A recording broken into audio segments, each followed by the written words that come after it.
ตรวิเศษตัตตินีด้วยความนอบน้อมในพระรัตนตรัยในโอกาสนี้ก็ขอถวายการต้อนรับครูบาพระมหาเถระทุกรูปขอนบกราบสรีระสังฆธรรมพระครูธรรมรงค์วิรพิทักษ์ทรงศักดิ์มหาวีโรสารกาอดีตเลขานุการเจ้าคณะอำเภอแม่ทาอดีตเจ้าวาดวัดศรีมงคลทาเมืองลึกอันได้ถึงแก่มรณภาพ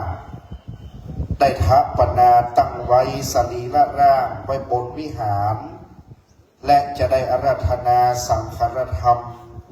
ขึ้นตั้งไว้บนผาสารแก้วพิมานคำงามพิลาศตามโบราณอริยะปอยล้อแห่งครูบาสังฆะจารีตฮีดบ้านฮาเมืองยองลำปูนเราวันนี้ก็ถวายความเคารพหลวงปู่ท่านพระครูวรธรรมาภิรมย์หลวงปู่ครูบาเจ้าเมืองอินที่ปรึกษาเจ้าคณะตำบลเวียงยองวัดสลีเมืองยูอันมีพรรษายุการสูงสุดกว่าคณะสงฆ์ทั้งปวงและวันนี้ในนามของประธานการจัดงานที่ปรึกษาการจัดงานบารมีธรรมหลวงพ่อท่านพระครูมนูนกิจจาธรเจ้าคณะอำเภอแม่ทาวัดทากาศวันนี้ขอบารมีหลวงพ่อวัดทากาศในนามเจ้าคณะผู้ปกครองสงฆ์ได้เมตตาเป็นประธานเป็นที่ปรึกษาของการจัดงานวันนี้หลวงพ่อพระครูมนูนกิจจาธรในนามเจ้าคณะผู้ปกครองจะเป็นร่มโพร่มไทรในการกินในการทานก็ขอหลวงพ่อทากาศ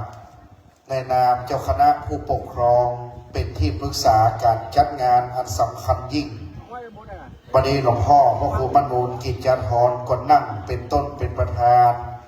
ถือว่าเป็นผู้อำนวยการการจัดงานก็ว่าได้แต่ด้านทุกสิ่งทุกอย่างหากหลวงพ่อพระครูมนูนกิจจาธร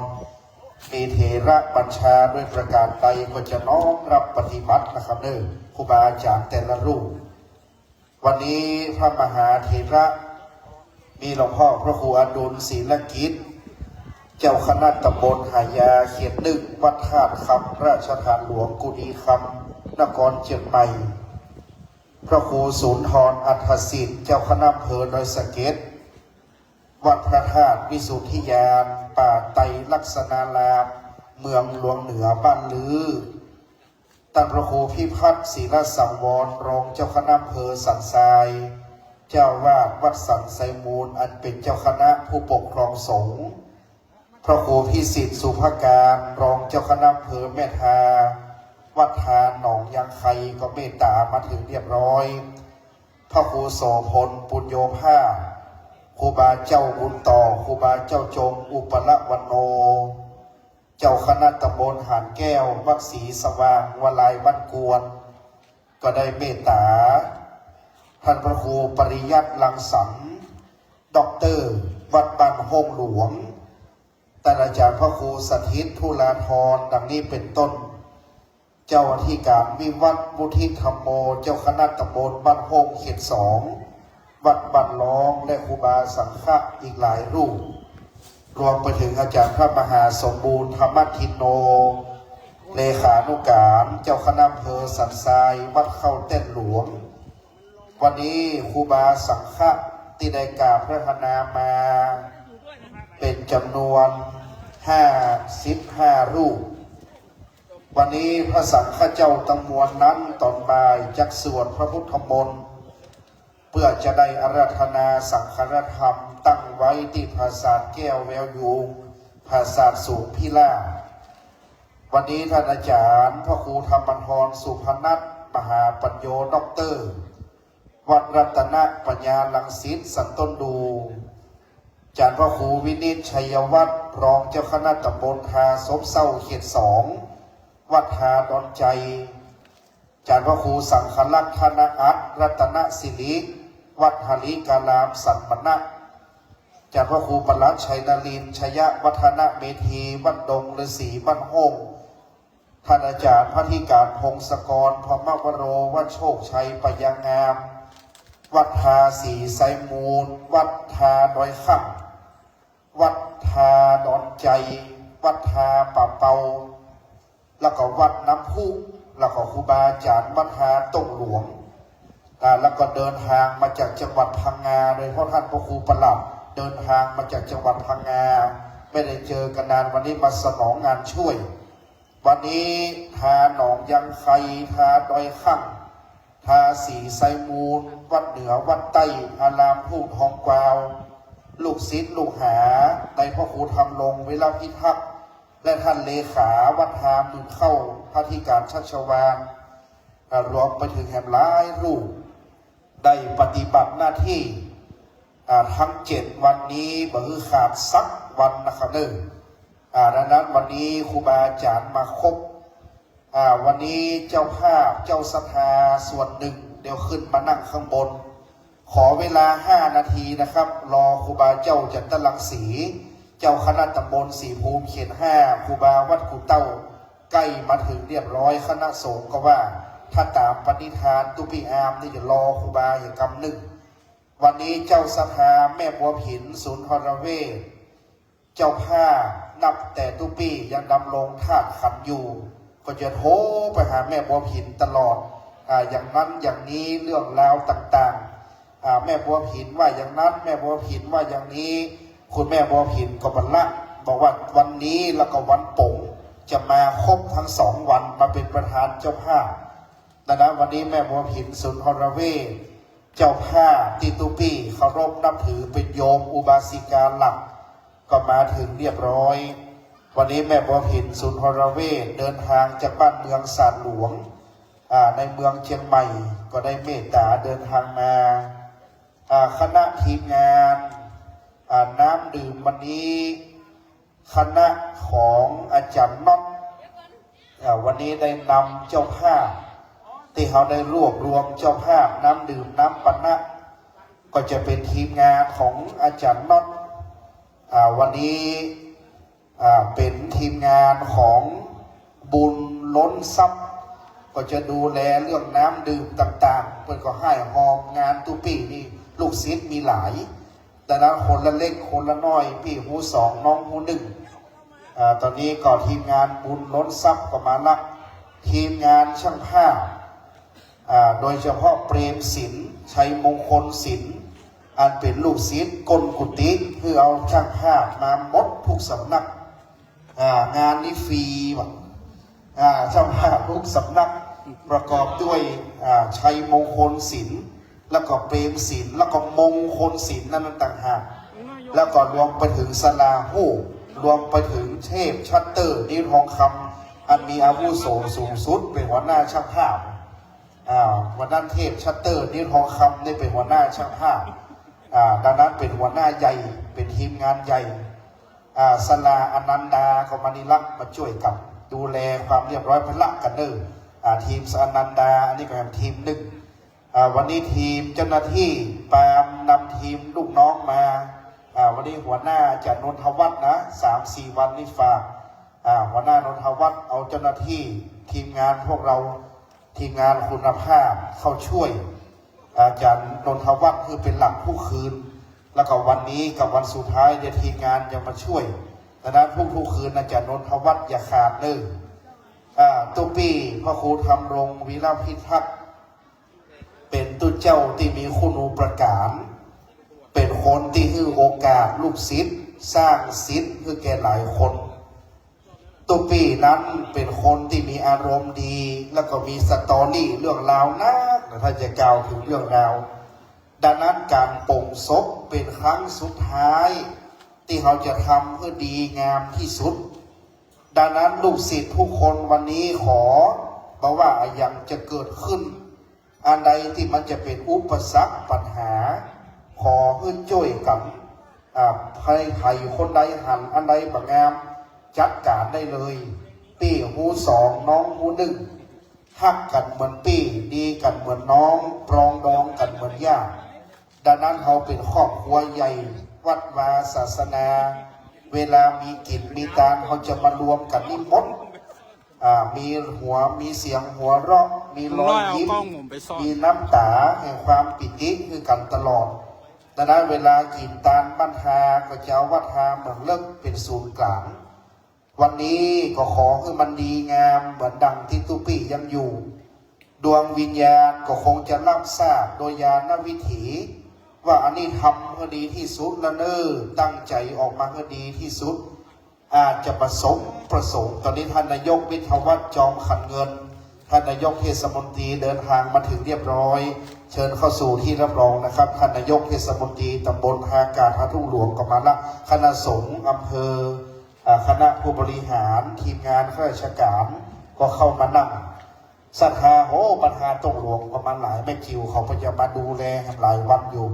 ดังนั้นศรัทธาญาติโยมทุกส่วนขอให้งดงาม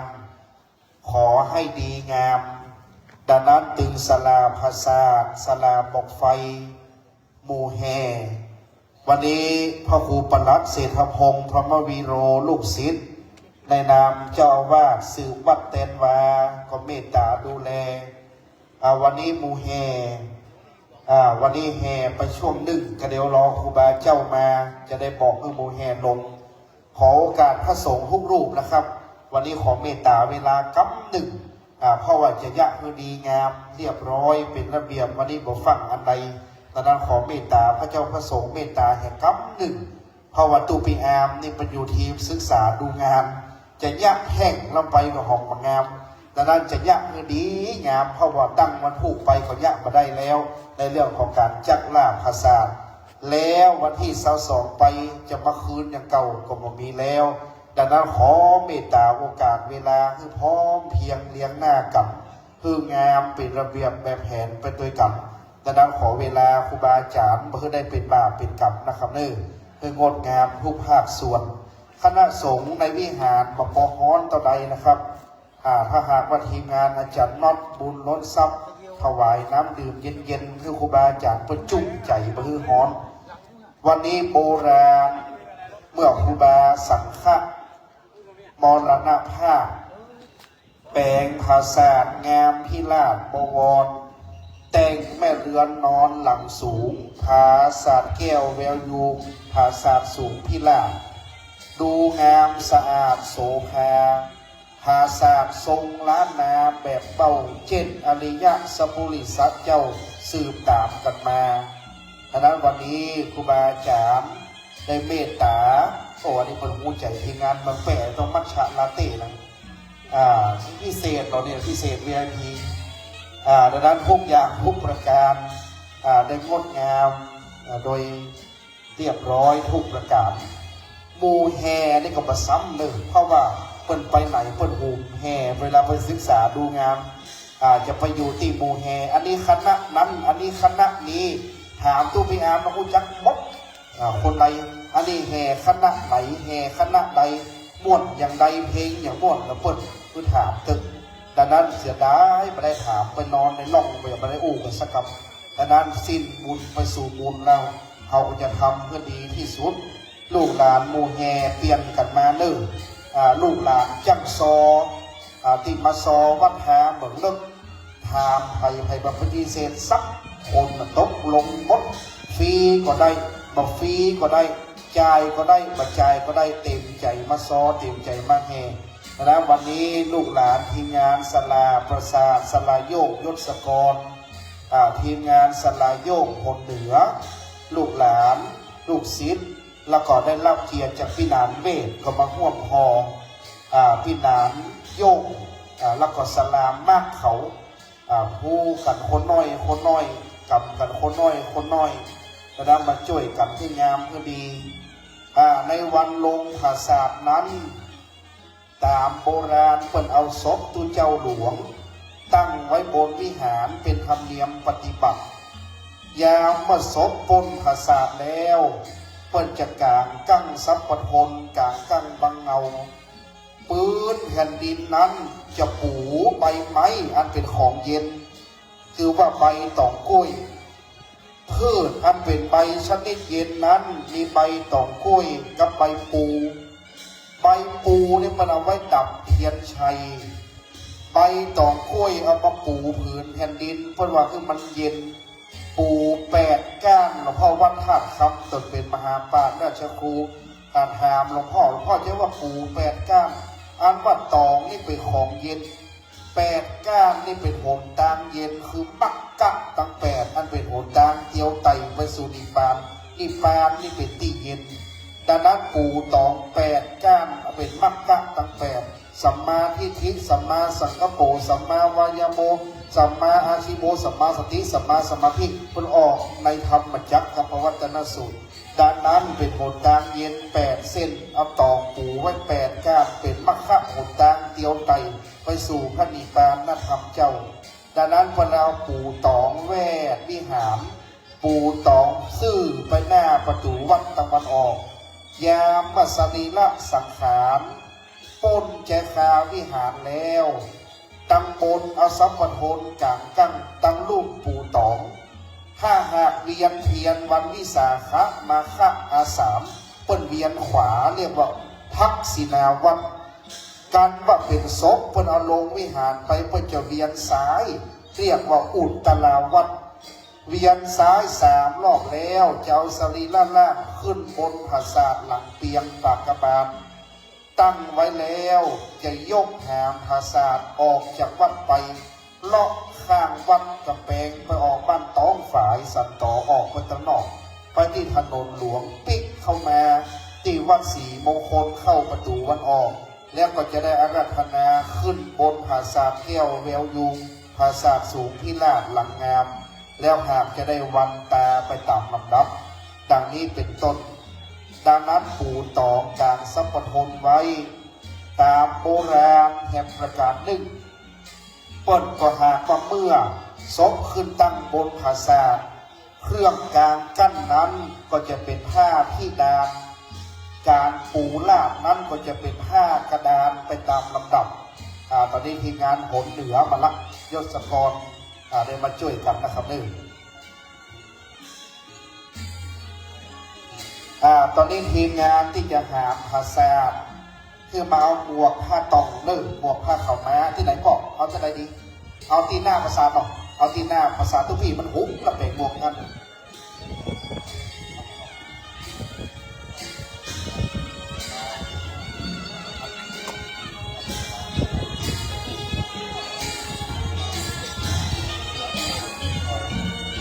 ดังนั้นตอนนี้ครูบาเจ้าจะกำลังสีใกล้ถึง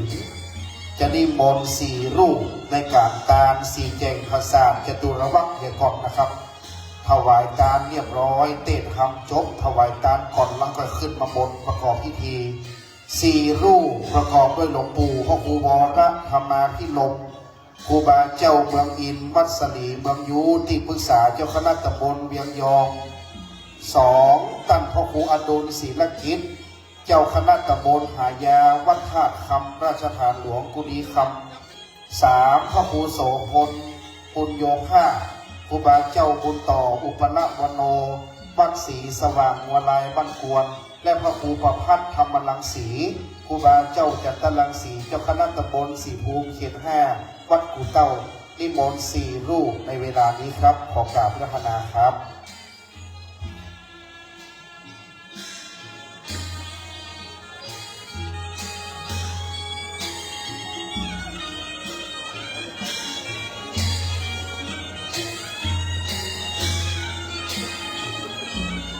เจ้าหน้าที่สัพพทนมา4 หลังมารอที่ตีนคันไดลูก4 คนมาที่ตีนคันได4 คนสัพพทนมาที่เชิงบันได4 นายเดินมาเลย4 นายเดี๋ยวมาเพ่งรอที่คันไดนี่เลย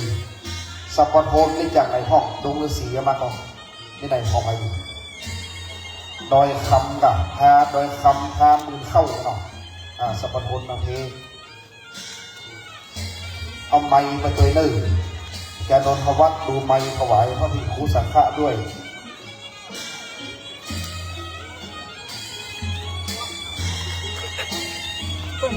ยังไม่หัวยังไม่หัว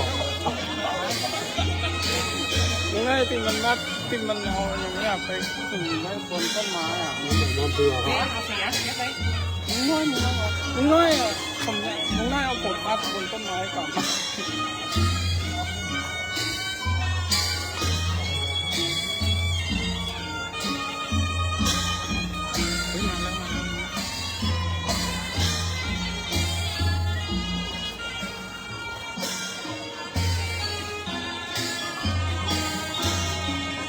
นิมนต์ประคองครูด้วยนะครับให้ลูกทางข้าราชการครูบาเจ้าวัดพระธรรมครูบาเจ้าวัดศรีสว่างครูบาเจ้าวัดศรีบำรุนิมนต์ศรีลูกแล้วเดี๋ยวครูบาเจ้ามีเต้านะจะพอดีถึงบ้านคาตุหลวงนี่แหละ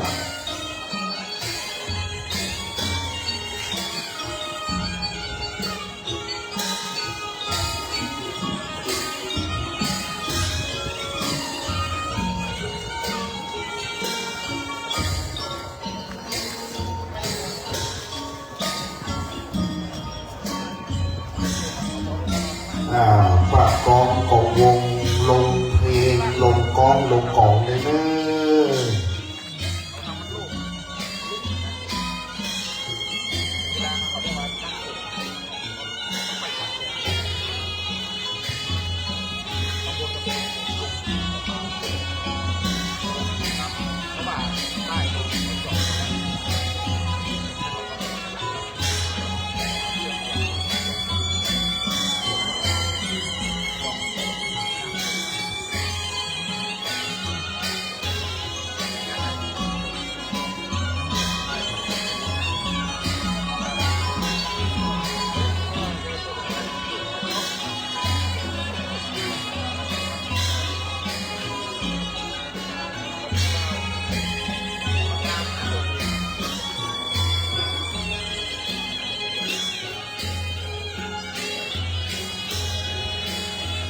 ะมีมนต์สี่รูป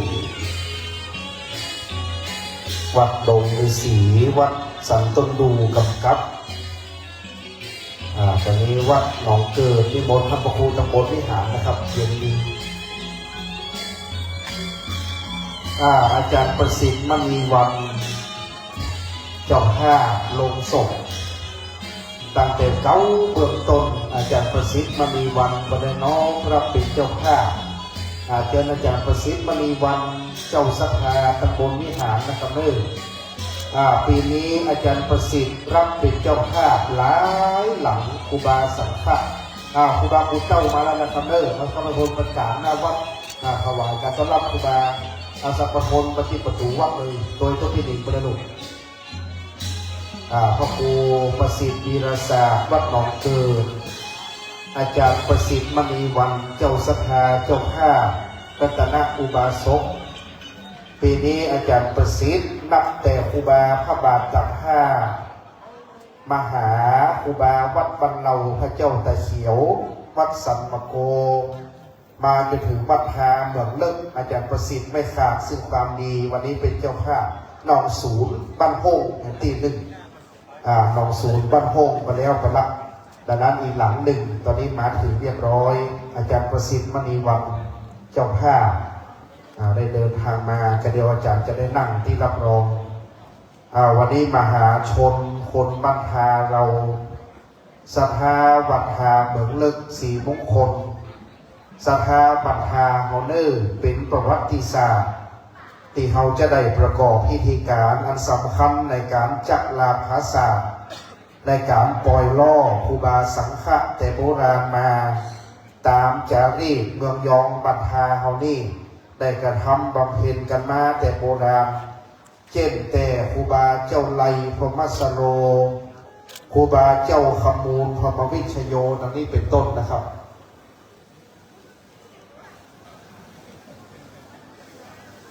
ตอนนี้พระครูประภัตธรรมรังสีครูบาเจ้าจันตรังสีเจ้าคณะตำบลสีภูเขต5วัดกุเต้าเมตตานั่งเทียบเป็นที่เรียบร้อยพระสังฆเจ้าจตุรวรรคสีรูปเทียบอาจสงสีเจงภาษาตามโบราณแล้วจะฟังพระธรรมเทศนาเป็นเบื้องต้นจะได้ตามสีเจงภาษาตามโบราณนี้ต่อไป อะระหังสัมมาสัมพุทโธภะคะวาพุทธังภะคะวันตังอะภิวาเทมิสวากขาโตภะคะวะตา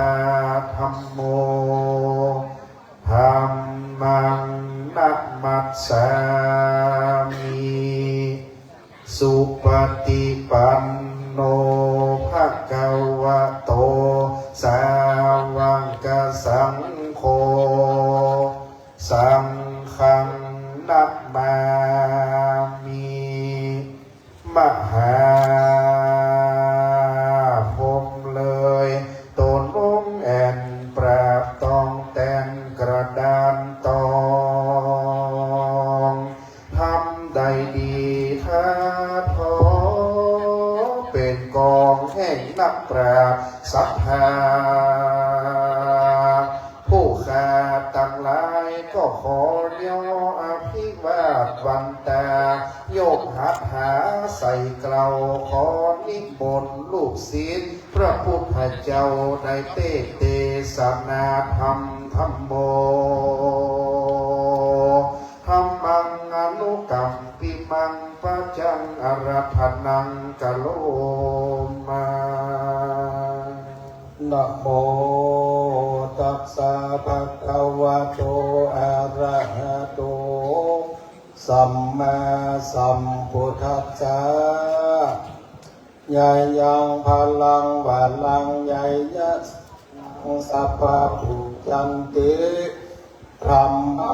กัมมันติอิตังกัปปิภวะโตโอปานิสาญะลิโหทาราเมวิหะลันโตอาลัมภากะเตอาสัพปัญโยพระพุทธเจ้าเมื่อไปเข้าสู่นิพพานยังสถิตสำราญอยู่ในแก้วปูนิโคทารามพระก็มาผาพบเศรษฐีสองผัวเมียอันกายไปเป็นเพศคือเป็นเหตุแห่งธรรมเทศนาแล้วพระโตนเจ้าก็นำเอามายังมหามุลนิพพานนะหน้าสูตรดวงนี้อันอาจารย์เจ้า59จี้กฎหมาย3 บาทตนคาถาว่าใหญ่ยังพลังวะลังดังนี้เป็นต้นนะยังมีกาละคาบหนึ่งพระพุทธเจ้าเทศนาอนุปุพิกาถามีตานะศีละเป็นต้นนะสั่งสอนยังคัตติยะวงศาได้80,000ขโกลมีพญาสาลีสุโธธนะและนางปัจจาบดีโกตมีเป็นพระดานแสดงออกจากยังไปเพื่อจักไว้พระพุทธเจ้าในวันอุโบสถศีลก็มีแลพระพุทธเจ้ากล่าวว่าภิกขเวดุลาภิกขุทั้งหลายจงตั้งโสดาภาษาหูดาฟังยังธรรมเทศนามหามุลละนิพพานสูตรบัดนี้เกิดอันว่าปุกกะละผู้ใดมักไข่เถิงสุข3 อาการมีนิพพานเป็นที่สุดแต่ละจงเฮปากันรักษายังกลานตั้ง3ใดเตอะกาญากลานคือว่าตีนมือใดเว้นจากฆ่าทรัพย์และลักของตานรักษาศีลอย่าเที่ยวไปสู่ที่อันเป็นบาปเป็นโทษว่าจีตวันคือรักษาวาจาศพปากแห่งตนโดยดีมโนตวันคือรักษาจิตใจแห่งตนอย่ามีใจเวบนเข้าไปสู่ทางบาปนั่นแหละกันว่ารักษาตวันทั้ง3ได้ดังอันจักไปรอบนิพพานกันรักษาบ่ได้ก็ถึงทุกข์ในอาบายทั้ง4มีนรกเป็นตนดับ บ่อย่าจะและภาการนึ่งอันวัดรักษาตวันตั้งสามบ่ได้แม่นฮือตานเข้าของเงินคำก่อกองเกินเดิงกันได้ถ่าพมกองภาละบ่ได้เหตุว่าบ่รักษาตามตั้งสามมือใด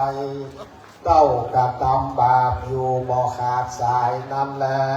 แม่นว่าได้ลักเอาเขาของแห่งก้านพมานเงินสิหนึ่งก็ดีก็จับได้เสวยภาละวิบากเสมอดังเขาสิในโลนั่นแหละเหตุว่าบาปอย่างนั้นนามากั้งบังเสีย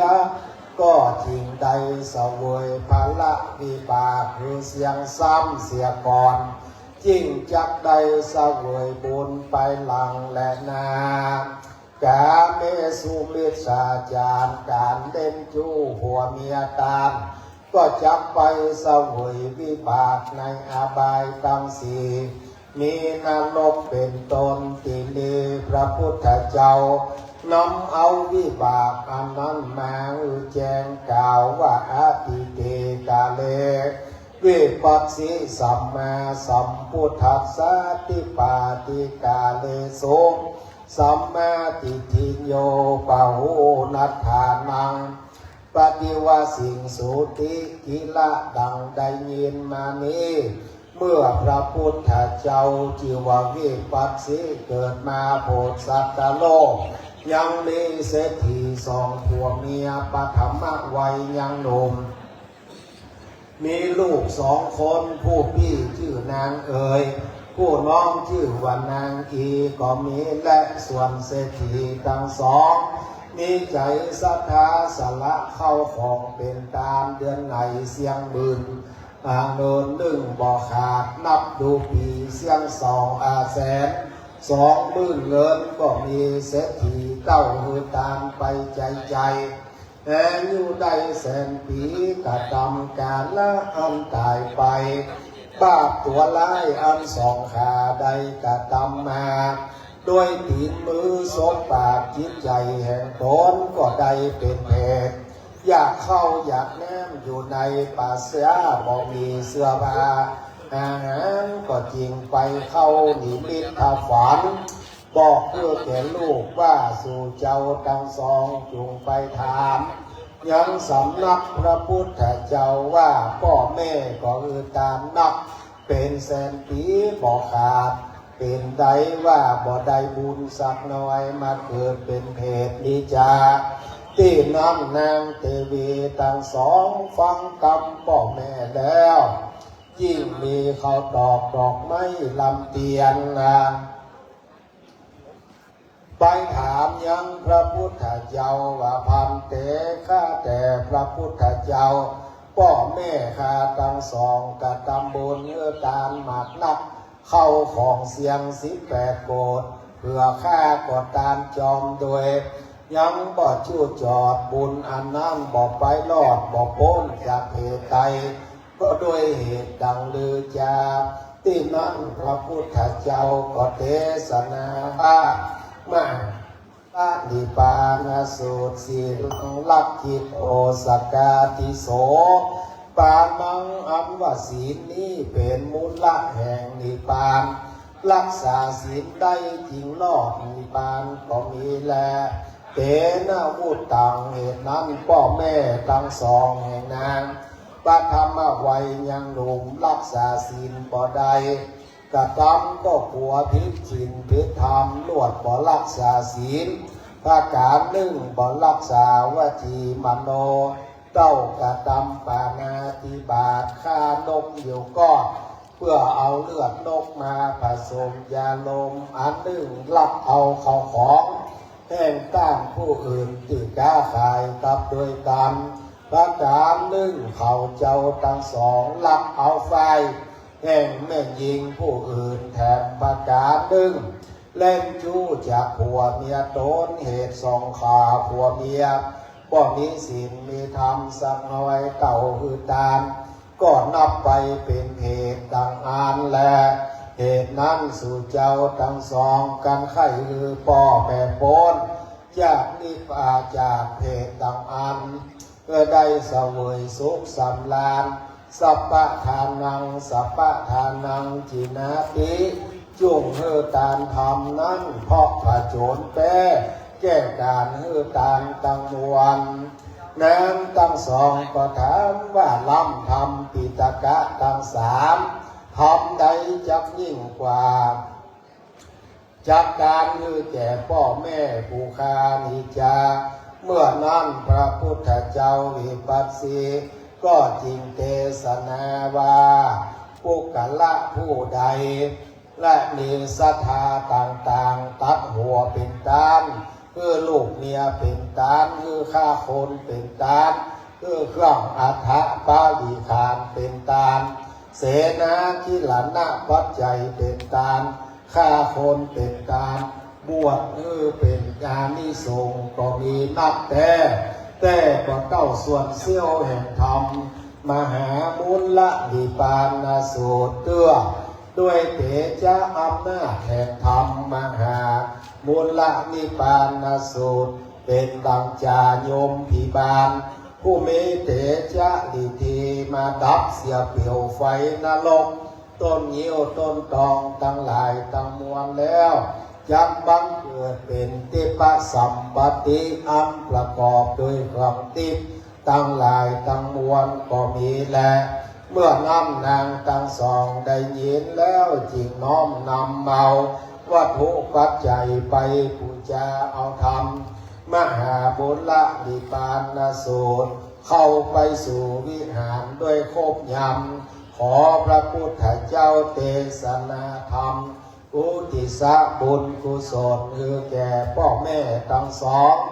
ยามนั้นพ่อแม่เขาเจ้าทั้งสองก็พ้นจากเหตุได้กายพระเพศไปเกิดเป็นเทวบุตรเทวดาก็ด้วยอานิสงส์อันได้ฟังธรรมและได้คือตามธรรมมหามุลนิปานสูตรดวงนี้บ่อยากจะแลส่วนนั้นทั้งสองกันว่าพระพุทธเจ้าเทศนาแล้วอำลาขึ้นไปสู่ที่อยู่โดดนำเอาธรรมมหามุลนิปานไปไว้นบพบยำสักการะบูชาตามอายุแห่งตนเขาเจ้าทั้งสองได้ไปเกิดเป็นจันตะเทวทิตาและสุริอาจันตะเทวพุทธจันตะเทวทิตาสุริยะเทวทิตาเขาเจ้าทั้งสองประสองแจ้งแก่โลกจุมพูเป็นพระสุริยะอาทิตย์และพระจันทราแห่งเราทั้งหลายทั้งมวลก็มีด้วยประการดังกล่าวมานี้แหละนานิธิตังขีญาสังวนาวิเศษจะห้องเหตุยังธรรมมหามุลนิปานสูตรก็บังกรมสมเด็จเสด็จสาธุ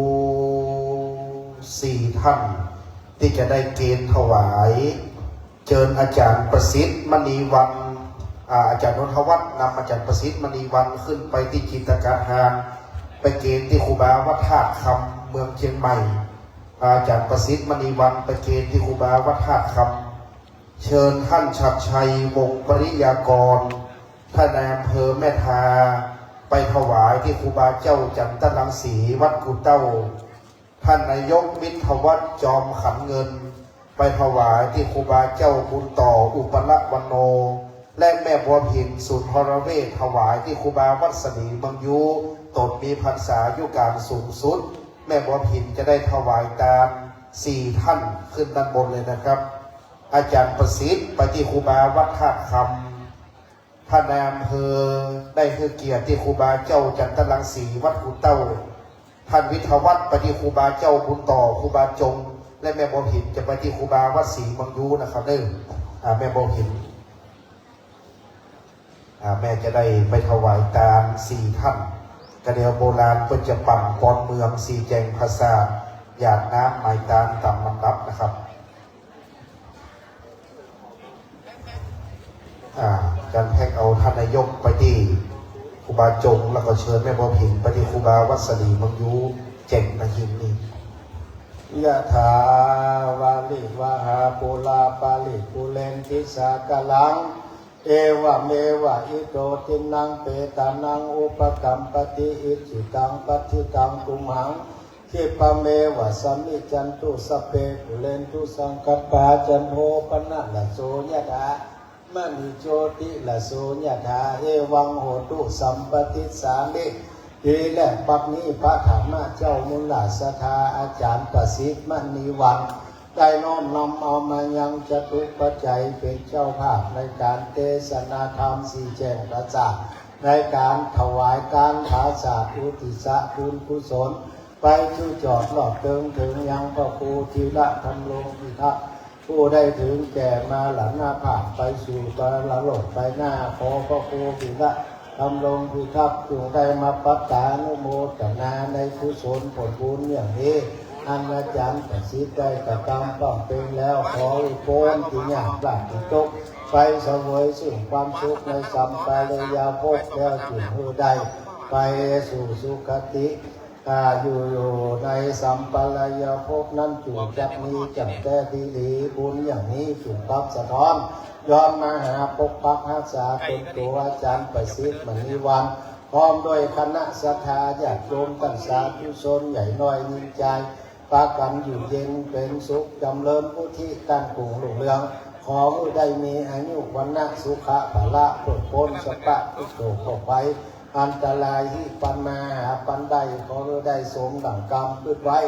จุอย่างชูภาการนั้นจุงจับมีจังแต่ดีโกญาติธรรมโมจะอัญญังหิตัสสิโตเปตานะปูชาจักตาวุลาลาพลัมจะพิภูนมนุปะทินังตุมเหหิปุญญังพระสุตตังอนัปปกันติสัพเพติโยวิวัจจันตุ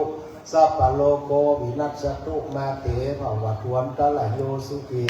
เกคายุโกภวะอภิวากาณสีริสามิจังพุทธาปจายโนจัตตาโลธรรมาวัฏันติอายุวันโนสุขังปะลาสาธุอิตังตานากัมมังนิปปานาจโยโหตุโนนิจังอิตังศีลากัมมังนิปปานาจโยโหตุโนนิจังอิตังภาวนามังนิปปานาปัจจโยโหตุโนจังนิจังวัตตานิปปานังสุขังวัตตานิปปานังสาลังวัตตานิปปานังนิปปานังปะระมังสุขังกราบในเมตตาพระมหาเถระทั้งสี่รูปมีครูบาเจ้าวัดสลีเมืองยูครูบาเจ้าวัดกุเต้าครูบาเจ้าจงวัดศรีสว่างวลายและครูบาเจ้าวัดหาดคำเมตตาเตสนาธรรมหยาดน้ำหมายตามสี่แจ่งภาษาวันนี้นิมนต์ครูบาเจ้าทั้งสี่รูปได้ขึ้นสู่บนวิหารวัดศรีมงคลครับขอบพระคุณท่านชัดชัยวงศ์ปริยากรท่านอำเภอแม่ทาในนามพ่อเมืองท่านวิทยวัฒน์จอมขันเงินนายกเทศมนตรีตำบลหาทุ่งหลวงขอบคุณอาจารย์ประสิทธิ์มณีวันเจ้าสภาและคุณแม่บัวผินสุนทรเวชรัตนอุบาสิกาเจ้าภาพอันสำคัญยิ่งได้ถวายตามเรียบร้อยต่อจากนี้ไปเราจะได้นิมนต์ครูบาอาจารย์พระมหาเถระครูบาสังฆเจ้าได้ขึ้นสู่วิหารในการบำเพ็ญกุศลทักษิณาตามโอกาสหยาดน้ำก่อนที่จะราธนาสรีระร่างลงสู่ภาษาหลังเปียงปากบาลและได้จักลาภาษาแล้วจึงได้ราธนาขึ้นสู่ภาษาแก้วแววยูภาษาสูงพิลาอันได้แปลงไว้เรียบร้อยคณะพ่อจายที่อยู่ตั้งลุ่มเก็บเก้าอี้นวมเห็นเด้อไปไว้ในห้องเอาเก้าอี้ตากแดดเดี๋ยวมันจะพุดจะขาดไปดังนั้นเก็บเก้าอี้นวมไปใส่ในห้องขอพ่อจาย4 คนไปที่แจงภาษา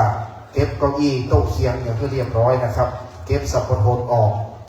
ขอสัพพทนนี่อย่าได้ละมือนะลูกเด้อลมมันมาแหงนี่ป่ายยอดมันจะหักฐานมันนั่นแบบพอแข็งแรงเท่าใดดังนั้นลูกหลานที่อยู่งานสัพพทนอย่าได้ทิ้งสัพพทนนะคือกำตลอดเวลาถ้ายืนเบิร์นซ่องเก้าอี้มันนั่งเฝ้านะลูกเด้อถ้าลมปั๊บมันก้นไปป่ายมันงอดแล้วมันจะเป็นโต้นะลูกเด้อกล้าหลายมือนะคือกำได้ดีนะครับทางก็ซ่องเก้าอี้มันนั่งกำไว้เพราะว่ากระเดียนผ้าป่ายมันงอดมันรับงามละไปซ่อมก็จะยากหน่อยเพราะว่ามันเป็นไม้สักไม้หยางเป็นแกะสลักค่อนข้างยากงานที่ภาคษาเอาชีวิตเลยเลยช่วยกันพอช่วยกันกอย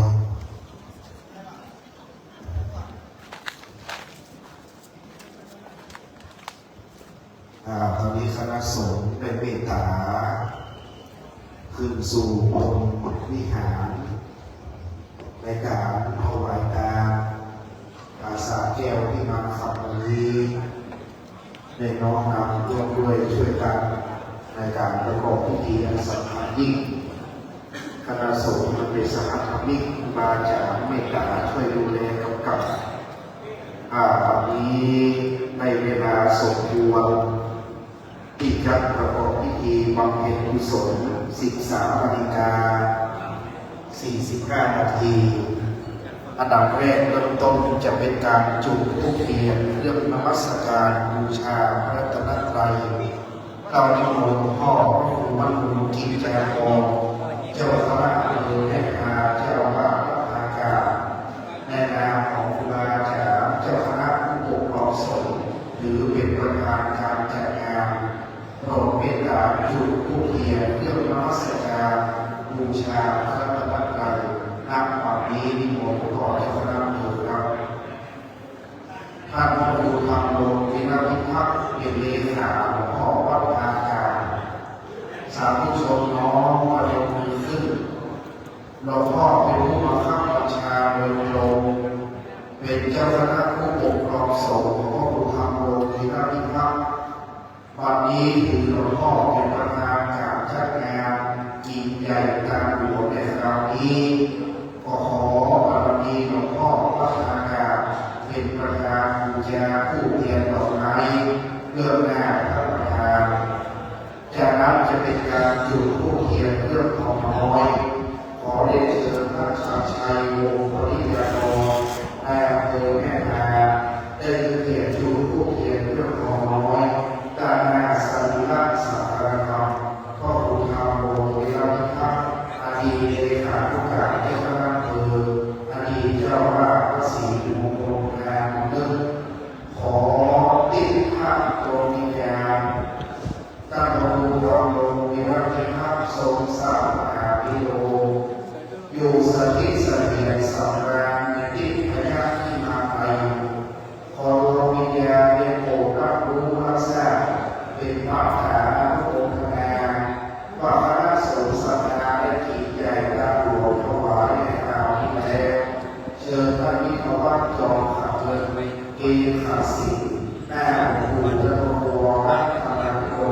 ครูบาเจ้าพระมีที่ปรึกษาเจ้าคณะตำบลเรียนยองวัดสลี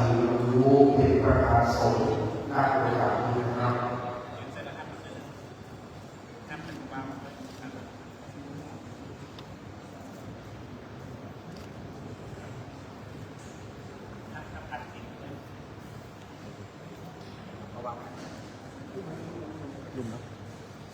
วันนี้ในน้อมนำถวายขันข้าวตอกดอกไม้เป็นที่เรียบร้อยรูปเทียนดอกไม้เป็นเรื่องสักการะขอบูชาต่อพระรัตนแก้วเจ้าทั้งสามนอกกราบพระสาธุชนกราบหนึ่งกราบสองกราบสามอิมินาสการเทนาพุทธังบูเชมิอิมินาสการเทนาธัมมังบูเชมิอิมิ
นะสนังปัญจศีลานิยาจา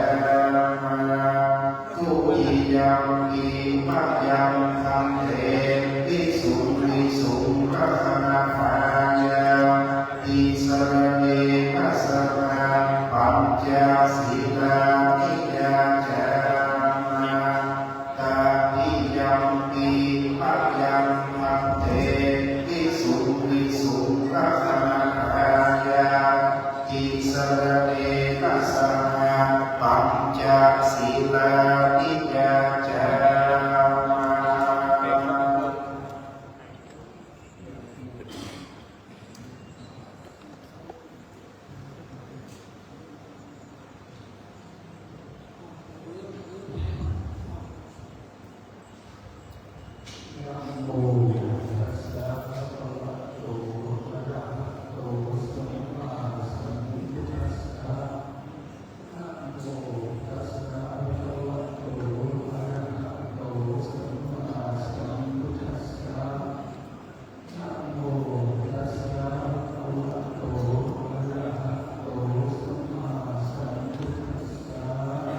นะโมตัสสะภะคะวะโตอะระหะโตสัมมาสัมพุทธัสสะนะโมตัสสะภะคะวะโตอะระหะโตสัมมาสัมพุทธัสสะนะโมตัสสะภะคะวะโตอะระหะโตสัมมาสัมพุทธัสสะ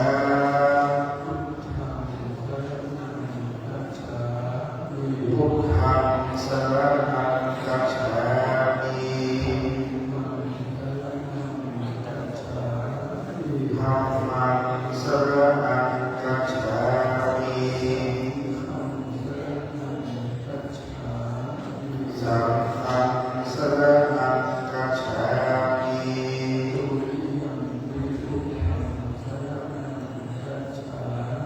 ทุติยัมปิพุทธังสรณังคัจฉามิ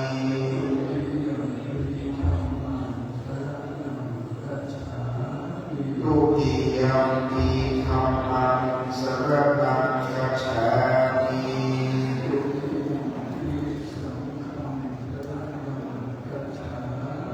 ทุติยัมปิสังฆังสรณังคัจฉามิ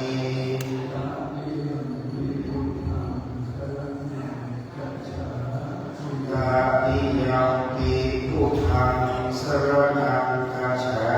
มิ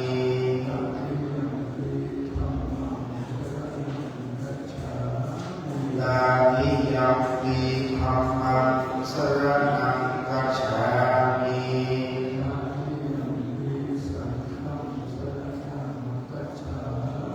ตาติยัมปิสังฆังสรณังคัจฉามิ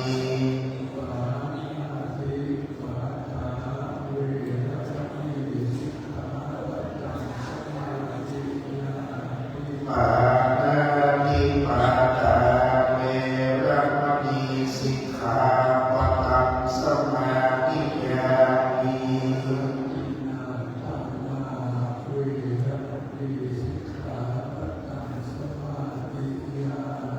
อาทินนาธนาเวรมณีสิกขาปะทังสมาธิยามิ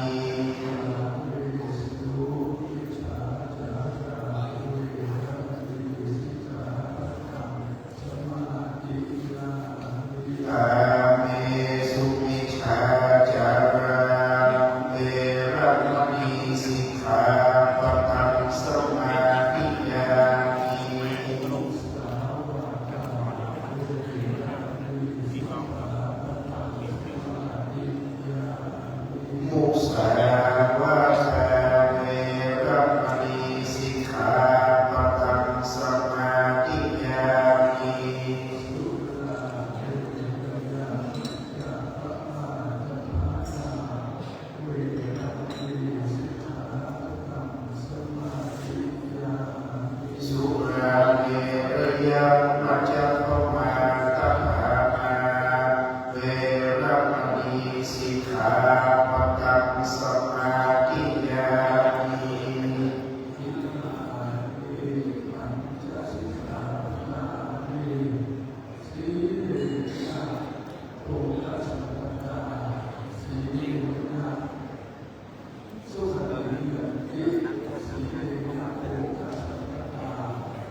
ธิยาสัพพทุกขวินาศายาปริตังรูธรรมังธรรมังวิปติปฏิภาณายาสัพพสัมปติสิทธิยาสัพพพยาวินาศายาปริตังรูธรรมังธรรมังวิปติปฏิภาณายาสัพพสัมปติสิทธิยาสัพพโลกวินาศายาปริตังรูธรรมังธรรมัง สั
ป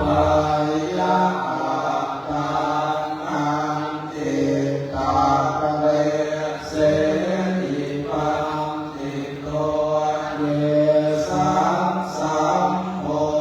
ธิยังเกสุสัมมาจิตังสุภาวิตังอาทานปฏิเวสังเกอนุภาทายะเยรัตาวินาสวาสุติมันโตเตโรเกปะริเตโพธาติอัมเยชาปัจจยาสังขาราสังขาราปัจจยาวิญญาณังวิญญาณปัจจยานามรูปังนามรูปัจจยาสั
เขาโทรไปอยู่แล้วจะไปกรุงเทพ แล้วก็คือเราจะได้สุนัขในโอกาสเดินทางถวายภาษาแก้วพิมานคำถวายแก้วพิมานสังเกตก่อนที่จะได้จับหน้าภาษาเจ้าหน้าที่โยคันก็ดอกไม้น้ำก็มีส้มปล่อยด้านหน้าพระเจ้าหลวงในวิหารยักษ์สุนาประกาศให้โอกาสเดินทางสื่อไปณโอกาสวันนี้ครับอิตังโนสัพพะวันตุจุปการนาวิเศษสัทธานังวราตะขีนังยากายะวะเทวะกิวะเทนะโมตัวเลสัมพิจาภมะเดนะวะสัมพิจาภมะเดนะวะกายะกัมเมนะวะวะกิกัมเมนะวะมโนกัมเมนะวะอธิทัตโตสัมปยุปะทะโตสัมนานาคะทะโตสัมสัพพันโตสังฆมัญจุโนโยสัมมิสิโนวรังโกภิโมเนมังลังสัสสินังมหันติวิเกโยสัมโพธินาคาจิวะอามังกัญญาโนโยโลกุตโมตังปะนัมนามิพุทธังตังปะนัมนามิธัมมังตังปะนัมนามิสังฆังสุรนันตุโหนโตเตวะสังฆายุดุราฟังระฟังราติปะกานานังวันบูอันสันติยูภูมิมายุจักฟาเสียงสากล่าวดูอังคาจะเป่าเบาวัติเป่าของดาตังเตวะดาโตนักรักษาสัมภะสัมดาสัพพะจุโวรักษาอุหอเรื่องรักษาดีเรื่องวันแย้มตังเตวะดาโตอันรักษาไรแม่แกมมาเขียนมาเก็บปัญญาหนักฝ่ายรักษาจิตมันจิตเมืองกันโภมะเทวดาลูกขะเทวดาอากาศเทวดาปัปปดาเทวดาลูกกะจาใส่สติตุหาวะกะปะนีเมฆลาเจิญเทวดาติเตน้อมดิวเนโมตนาตังพระยายิตาภูบาลตนองค์การฟ้าเฟืองตักเท้าเดี่ยวคุณพรหมจะทุโลกกำลังทั้งสี่ยักษ์ขียักษ์ขาโตนี้ริทามุข้าทั้งภูมิทั้งผาไปดีตักมาหน้าไม้แม่กรณีสลีกุฎาลำมาตรงจำบุญและตนจำบาตรงจำมันอยากมาตั้งตั้งพระยามาตรงใจหาหาแมวติดติดเอาไปโอนโหนหน้ากากไปไกลว่ากรณีเทวดาทำพักษาวสีมงคลหาเหมือนเดิมบางหาหลักภูมิสังหารทัพที่มีเป็นเขาก็ขอทั้ง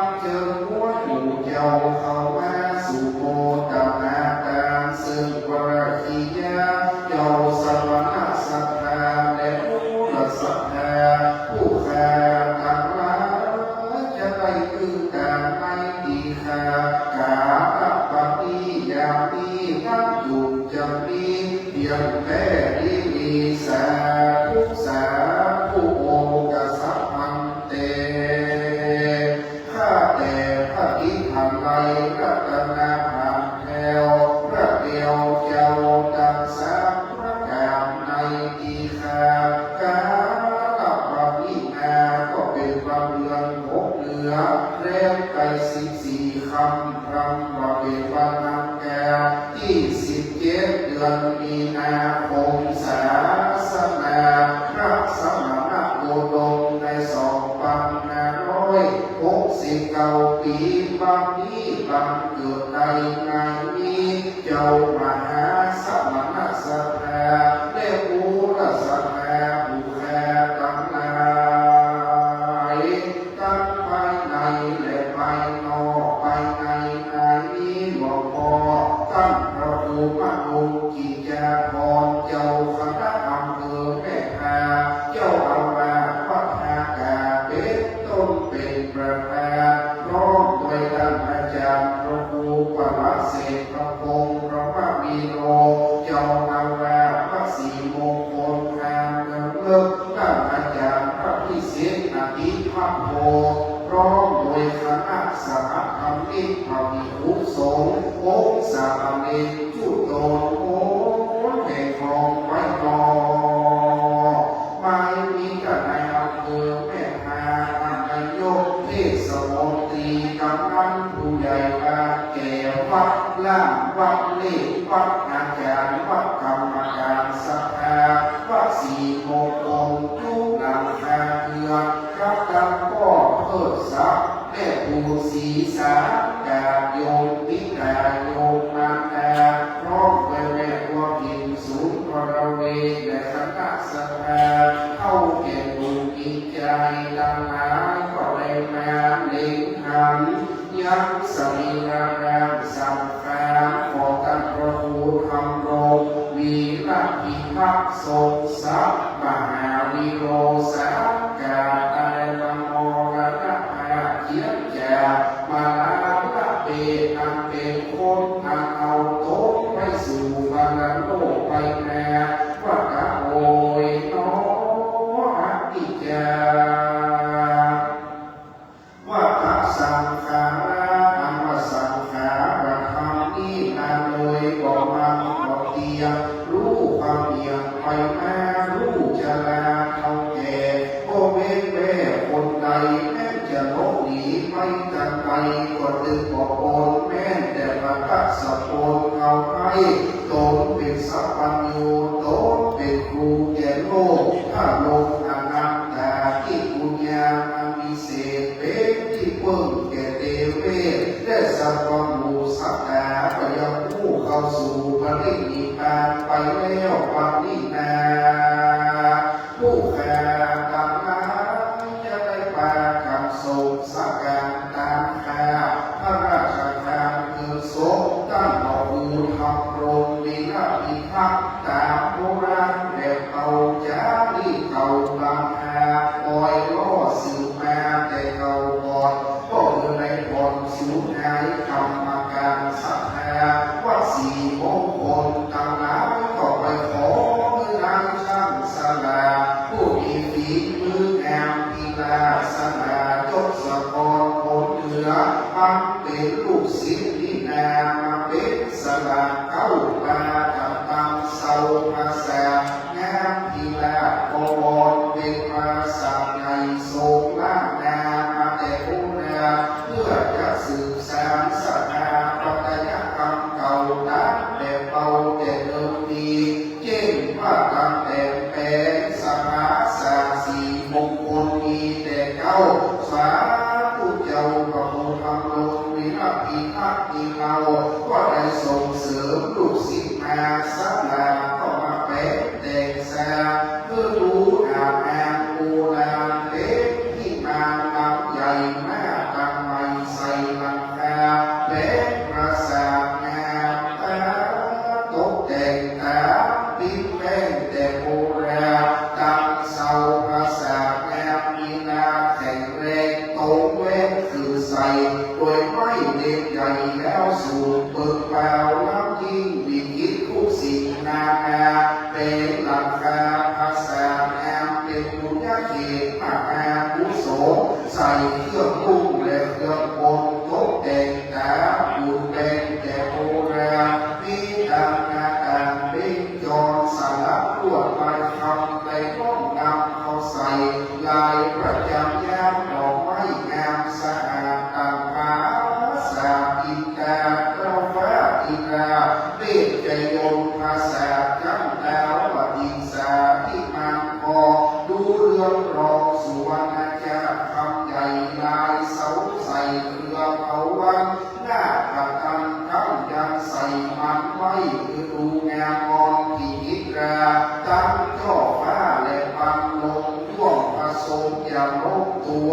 งามคนหัวอาสาลังที่สุวรรณชักคำใสน้องนำการกันงานในร้านแงมมงวอนออกเป็นจรสู้ประตูดีตัดมองบูรณะขัดอัดูงามสำนักดอกไม้ดังประดับประดาบ้านรอบอาสางามเเด็กผู้เทวดาผู้นางฟ้างานอักษรประนมมือเทวดาถือเครื่องสูงงามเดวดูฉันแนมเต็มขีดเขียนลายคำในก้มนำกระจกใส่กระดาษใหม่ลายสีประดับประดาแก้วมีลาแก้วตูสะอาดเขียวเหลืองแดงน้ำเงินเป็นสลับสีต้องแสงสุดีเรื่องปาวาสีประสาทโสภาพังตูนาปังเทวดาประดับประดาด้วยดอกไม้ดอกบัวบานอุบลคำฟุ้นจรนำเป็นเขาใส่แต่เกียวภาษาใส่ดูสูงเบิ้งแปลวงามในโลกแลมเมืองโคนงามในสีมงคลงามเมืองเลิศตาที่มีเป็นประสาทดีจะดูแลผู้ขับดีงามแต่สติรักสังขารโอขาสักซอยวัดนี้เสร็จเรียบร้อยขอเท่าไรเป็นนางผู้งานทำงานก็มากันโค้งไปตกแต่งแฝงร้องนองนำมาเจ้าดีมาผู้หาอาจารย์ลงดอกเขาตอกดอกไม้นำเทียนนำมาเป็นของงานขอเท่าไรแต่แก้พระสังฆเจ้าตังวลขอพระพุทธเจ้าพระธรรมเจ้าพระสังฆเจ้ามีธรรมะนิกาไว้นาว่าดีกับการรับเอายังเขาตอกดอกไม้ลำเทียนและภาษาลังงามเมื่อเบื่อเลี้ยวสีนันธรรมะคำหาพระนาอุ่นกินอุ่นดาลินาขอบุญที่สักฝากไปหาพระเดชสังฆเจ้าผู้มรณะนาไปสู่บรรโลกไปนามีนามพระพรมีวรภูธรรมรงมีระพิพักทรงสามหามีโลหลอปฏิตาดวงวิญญาณกันพระภูในไปอยู่สะเทียนสามารถอยู่ในที่พยาธิมันใดขอบุญกุศลน้ำใหญ่ในไปยุบจอรอดเถิงเอิ้งแก่ดวงวิญญาณในปัตตาและอนุโมทนาการเอาจะบุญกินบุญแต่ในฉันในบริโภคในโอนสิยังทีงาในพระสิยังติตุกในเถิงสุขในตีคากาพระนี้แมนว่าล่องวิญญาณอยู่ไกลสุดที่ใส่ไปบ่รอดบ่อันเจิงเจ้ายอดมาเฮสักขาเทวบุตรและเทวดาตนนี้อิทธิแก่กล้าจุดนำพระวข่าวแสนบุญกินบุญการจุดจองรอเถิงเอิ้งแก่ดวงวิญญาณไปรอดมายามเจ้าเป็นในกับไรเป็นนักข้าคนงายไปรอดมายามไฟเมื่อได้กับไรเป็นดาวขีว่ารับแห่งอันมาไปรอดมายามมาเมื่อได้เป็นงานสนาที่อยู่และที่นอนไปรอดมายามตอนเมื่อได้เป็นพระตาหารที่เขาที่น้ำที่สิบประการเป็นอนันตการอาหาเสือเป็นรัตนานาที่มาโมเทียนทองเป็นสุวรรณเกินคำกายฟ้าเป็นดังหน้าอาจารย์ในเป็นปาพยาเขาหอกเป็นเรือนนาลาสะเปาคำลำมหาเสือใส่กีตาดวงวิญญาณพระภูธรรมโลกวิรามีพักเมื่อเกิดในห้องฟ้าเลือสวงสวรรค์มีน้ำมาคับมีบางตั้งหันต่อหน้าเป็นที่แล้วอย่าได้กาใครว่าอยู่จะมีเพียงแค่ดีลีตานังเมปริสุทังสุขินังวัฏเมตานังอาสวะขยามหังนิพานะวัจจโยโหตุโตนิจังนิจังวัฏนิพานังสุขังวัฏนิพานังสามังวัฏนิพานังนิพพา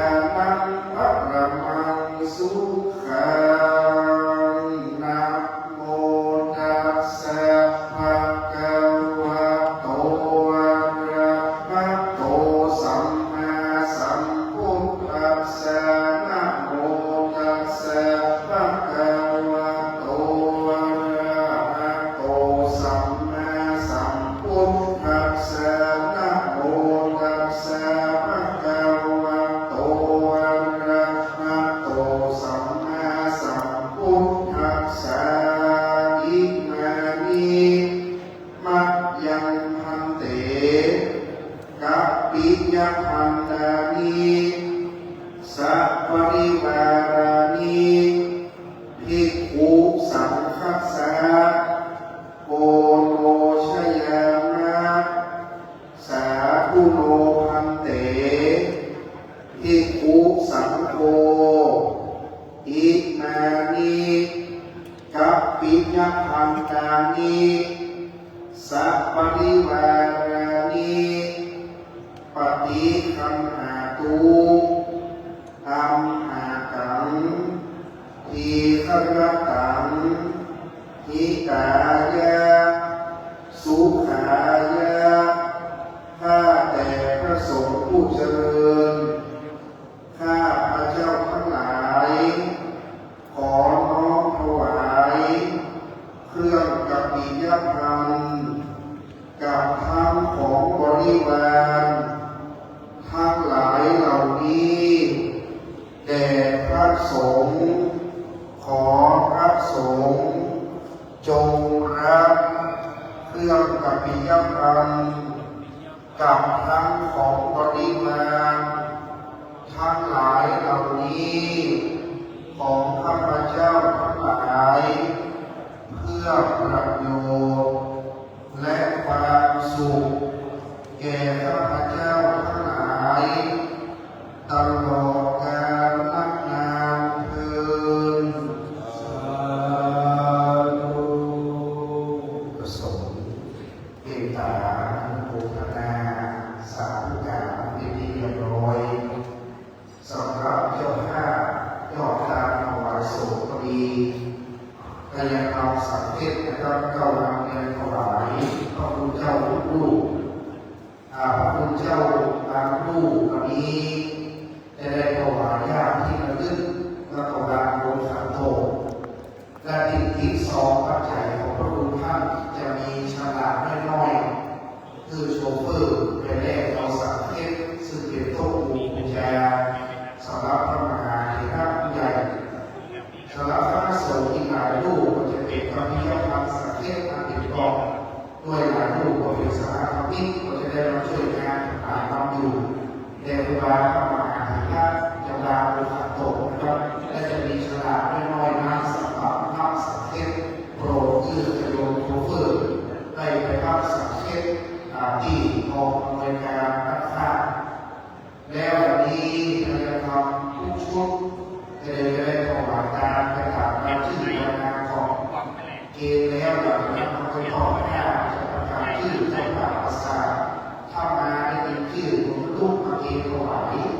ถ้าได้มาก็เป็นการประกาศแต่ละวันมีหลายการอยู่วันนี้เป็นวันแรกอันดับแรกเกณฑ์จากพระพุทธที่โมทัพระคุณอนุกิจารพรเจ้าคณะอำเภอแม่ฮาพ่อพระนาคาในนามประธานเจ้าภาพได้น้อมนำถวายการพระพุทธก็ขอที่หลวงพ่อครับเราจะไม่ไปในนามที่เจ้าภาพผู้ควบคุมภาษาพระปัญญาของลูกมาในเรื่องได้ยินชื่อลูกมาตะโกนเองแล้วที่คณะพระดำเนินเจ้าหน้าที่2-3 ท่านช่วยกำกับประกอบด้วยแม่สัมภาวดีพ่อเลิศศักดิ์แม่คงศรีสามกาพระอาจารย์จักรพงศ์เขียนนามโยวัดประดุษฎา นายสุรินทร์แก้วบุรุษนายอาจารย์จักรพงศ์วงศ์กันคำรุ่นมามีนะครับอาจารย์เจริญอาจารย์พรสวัสดีคุณวริชยาก็บุรีนางอาลีแห่งกาลพ่อนิโยแม่พรที่สุสุโธนางเยนหน้าคุณสิริคุณธรรมวิชัยแก้บอลหิสุภรเมศนายวิโรจน์นางอาลีเลศักดิ์แม่หลวงพ่อจอมต้องการแม่คุณเย็นต้องการพ่อชนะแม่คำสู่คำการทั้งคนนะครับคุณกิติพิษจันทนาคุณแม่โอ งที่นำพระครูเจริญจราภาวุษาพ่อคอแก่สูงแก้วกาอามาของเกียรติก่อนไปเลิกพิจารณาลูกดีนะครับพ่อเกษมและปรับใจเรียนทำการที่จะทำเก็บของคณะและเอาไปสู่การมีสุนทรศาสตร์เป็นยองนายสุที่สอนสามีสูตรและทำยังไงถึงยากคูณร้อยดีการพูดแม่ผู้ดีทำการแม่ผู้สนใจประโมแม่ผู้สมัครใจประโมผู้สมัครสอนรองสิ่งที่เวทผู้สุภาพติยาใจประโมอาจารย์พ่อกำลังพ่อแม่สอนสิ่งสี่สาวพานีพ่อเอกยุทธอาจารย์พานีน้อยคือนายสมฤทธิ์นามวรุณที่นายสมฤทธิ์นางสาวสิริพรรุณที่พ่อเจริญแม่สุภาพนางสาวปริชาสาการพัฒนาต้นหลวงนางสาวพระบรมสังฆาพัฒนาต้นหลวง ไปบอกอะไรเขาเดินไปบอกอะไรเดินไปบอกอะไรคอเนี่ยนะ นายสา การจั ร ดการ ยืนนิ่งนาน จะเดินเยอะก็เป็นน้ำมันฟอก แม่วิไลพรเอกยาแม่เทียนทองดินเจนแม่หลวงโพสาการอาจารย์สมเด็จอาจารย์สมศรีทองหน้าจังหวัดสุรินทร์แม่เจวาสาการนายพระยุทธนาลูกโลอายุวงศ์สัพพะคุณจังหวัดนนทบุรีพ่อศรีชัยแม่เดชราที่บ้านวงพ่อร้อยแสวงแม่นำไปเผยยานายแดนชัยนางเก็บทองที่ยากาศในโรงงานผลิตทอง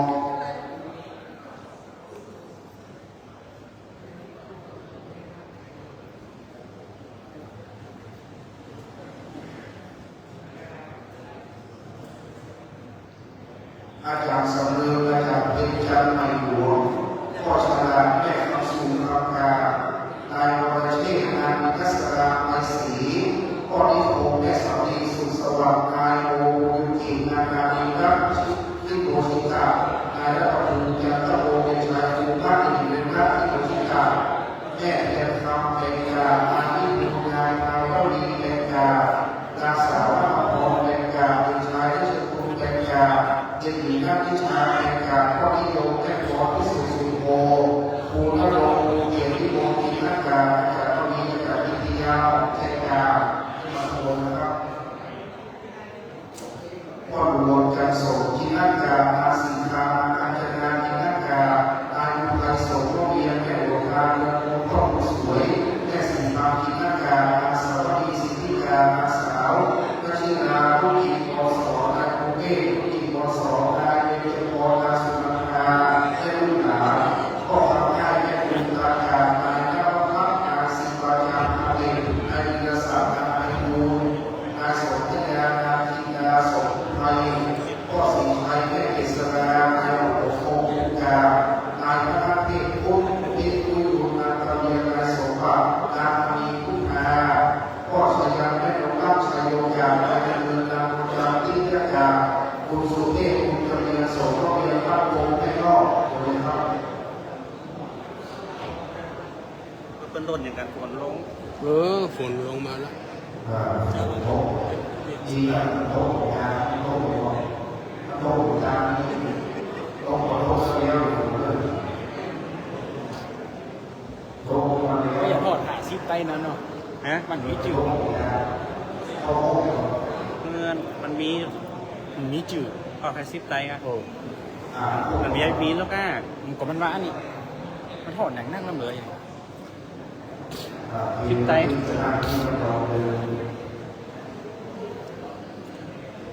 ขอพยากรณ์จากนี้โทรศัพท์แท้เข้าไปเรียนเข้าไปแล้วหลักสูตรครับผู้ของได้เรียนเป็นหลักสูตรเลย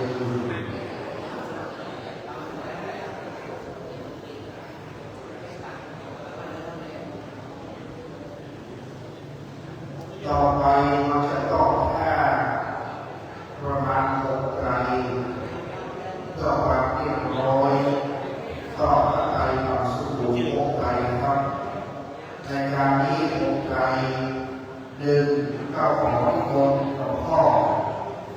การประดูมาดูกิจการพอเจ้าคณะพระราชการเมตตาไปมาสู่ลำที่1ของผมครับ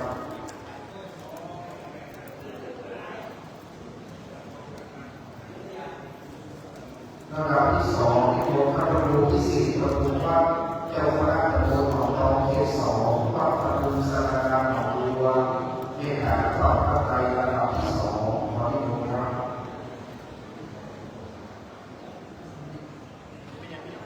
ลำดับที่สามที่โมพระครูเทพพระองค์ประสิทธิ์เจ้าว่าพระเทพประสิทธิ์สรีต้นเพื่อได้ไปถามทางในวันนี้ลำดับที่สี่โมจากพระครูพระบาทเจ้าพระองค์พระมีโอเจ้าอาวาสวัดเขา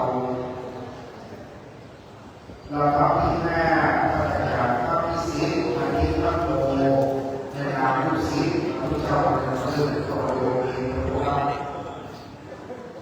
จะได้บนพระธิการวงศกรพระบรมพระโชคชัยกับยังงามซึ่งได้รับเป็นเจ้าภาพพระปัสสุริได้เตรียมผ้าเอาไว้ชุดหนึ่งเป็นลำดับที่หก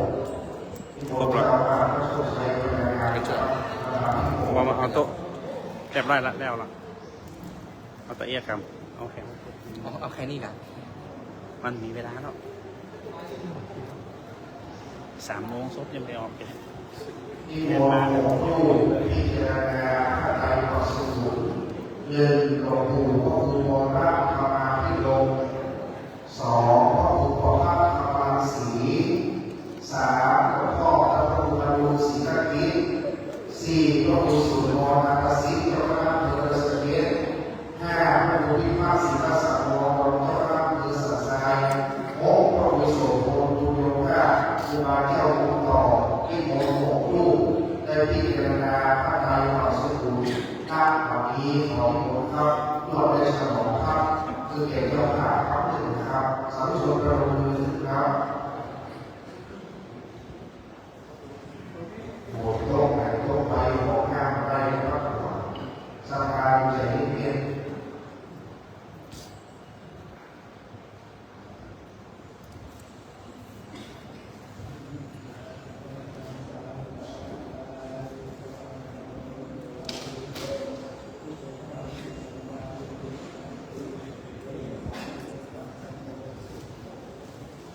ในวิหารพระสงฆ์ทั้งหกรูปได้พิจารณาพระไตรปิฎกสูตรเรียบร้อยจะได้กลับเข้าสู่ที่รับรองวันนี้มาสักการะเมตตาวันสุดท้ายท่านเจ้าครูวัดหลวงพระครูเป็นองค์เทพผู้กันเลยว่าพระครูวิเศษพระครูวัดพระครูธรรมกรสุนทรนาถวัดเตอร์ก็วันสุดท้ายก็เจ้าครูประเทศในการตู้เย็นวันนี้ครูบาเจ้าวัดหรือเจ้าจะนำเทศขบวน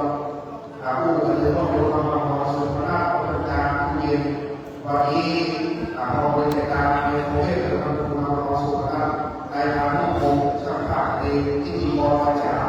อาจารย์องค์วัดอาสนะไทยเป็นเจ้าภาพการเทศบางเจ้าบริจาคคณะพิธีกรอาจารย์ก็ต้องการทุกองค์บริจาคเป็นเทศมาทุกเย็นเราประทานขอบคุณที่และก็เป็นการทุกเย็นเป็นบริการจะลงทุนที่ร้านบริการของเราเจ้าอุตสาหสีโอเคนำหน้าเราไปรับพรจากน้ำของเรา ก่อน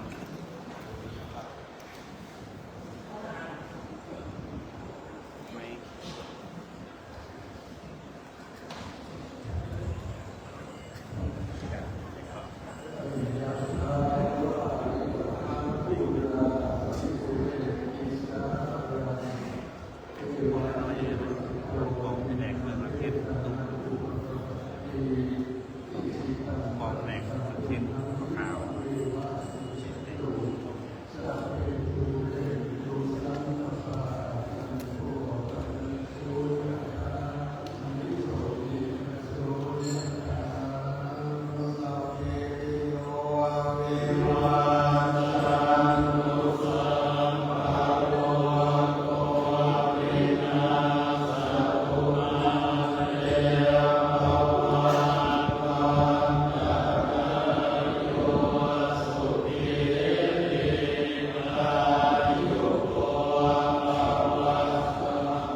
ทุกขาปังโกจันโตสัพเพปิสาจาสัพเพยัมตาสัพเพเปตาจักสุขิตาโหตุทุกขา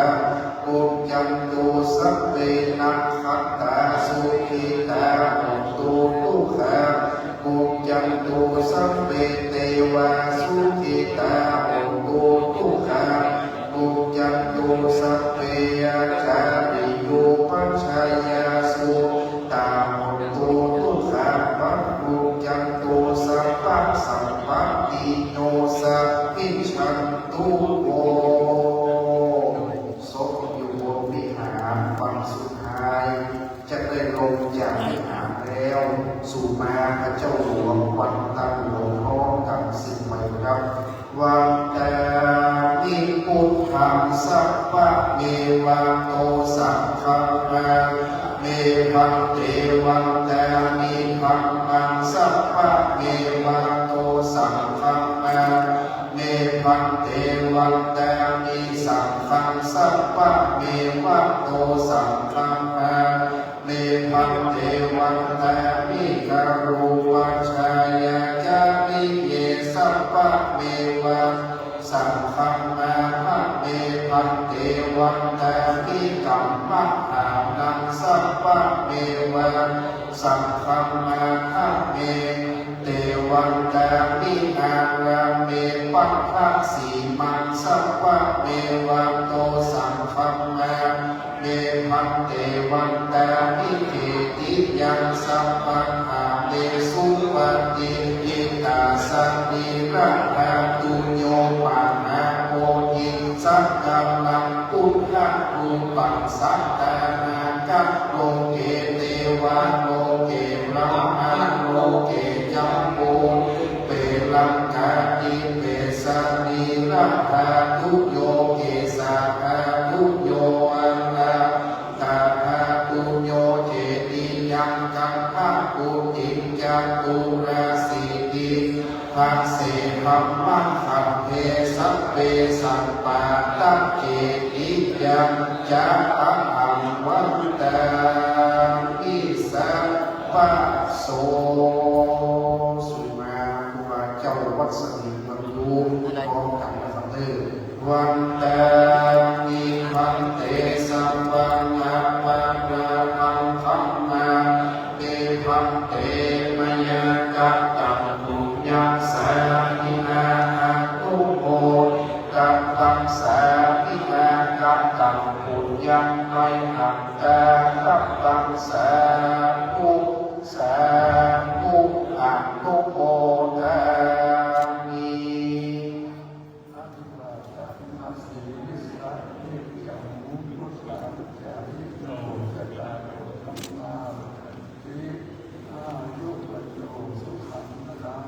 สา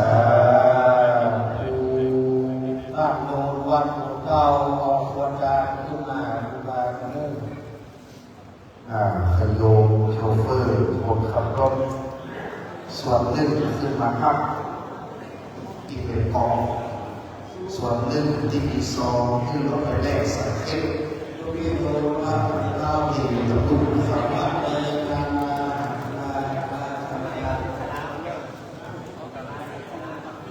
สำหรับที่มีไฟพิสังเกตเอาไปแลกที่กองบริการสาธารณะนะครับประกาศในโรงเขาเล่นพอสถานการณ์พอที่การนะครับไปได้ไปที่นอกของมีลูกจะได้เจอจะได้ดูกระโดดเข้าโรงสีนะครับจะผ่านสื่องานพอเวลาพอฟ้าผู้บาจากที่มีศาสนาคิดนะครับที่มองเลยครับชักว่าอาสา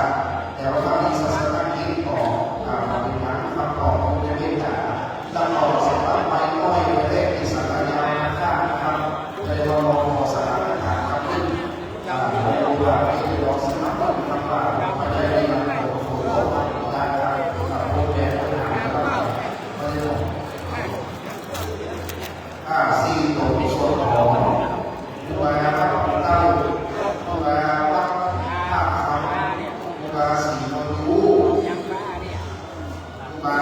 นะครับ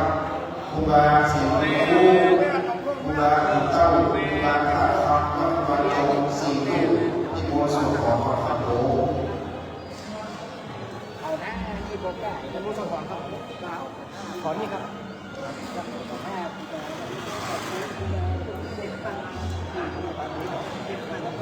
วันนี้มีตังมาโพสนี่มันตีมแล้วตีประชาชนแล้วมันเปลี่ยนที่ต้อง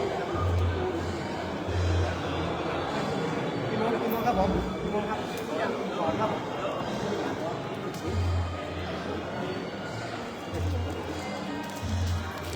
ข้างบน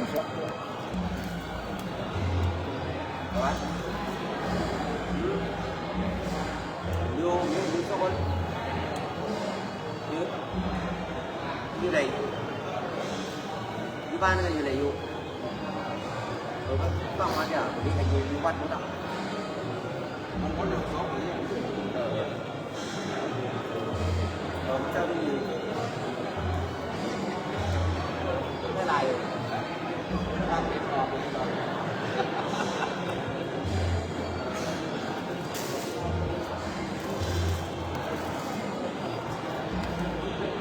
ดูของมันไม่ขาดเอาฝ้าที่หัวขึ้นมาเพิ่มเอาฝ้าที่หัวขึ้นมาโบกข้างที่บอกเลยครับยกขาฝ้าที่หัวขึ้นมาโบกครับถ้าสั่งพระเจ้าที่เป็นหลุมศพนะครับมีเจ้าถวายหนึ่งสามารถที่เป็นหลุมศพนะครับจะต้องหลุมศพนะก็คือว่าถวายได้ก็ใช้คือว่าคือเราถวายได้ครับก็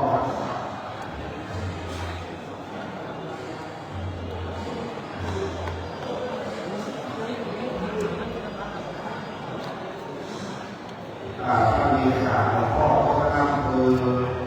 ท่านมีข่าวชัชวาช่วยกำกับในเรื่องของพัดยกเรื่องของลูกของเรื่องทั้งแม่ที่พ่อหมายถวายแต่ว่าการเข้าในข่าวพ่อพระนำคือครับแล้วพ่อมีนักปัญญาเป้าหมายท่านมีข่าวชัชวาทั้งแม่สำหรับลูกทุกคนแล้ววันนี้หลวงพ่อผู้พระองค์ที่จะพอมีนักปัญญาเป้าหมายได้เลขาเจ้าพระต้องการเข้าไปดูแลลูกของวันแม่ที่จะร้อยของเอง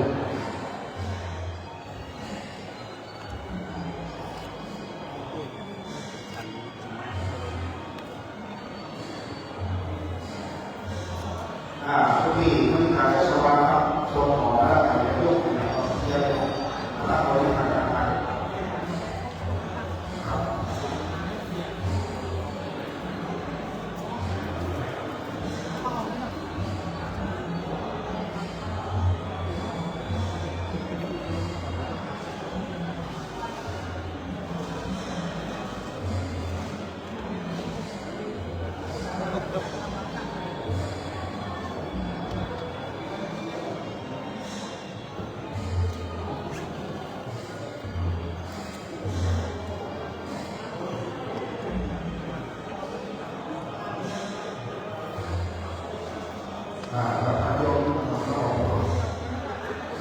เอาขยนเอาแต่ตั้งมาเลยเนี่ย เกิดให้เราให้รู้ก่อนคือมาแล้วทำเรา อันนี้เธอก็เอามาพวกนี้นะน้องนั่งกัน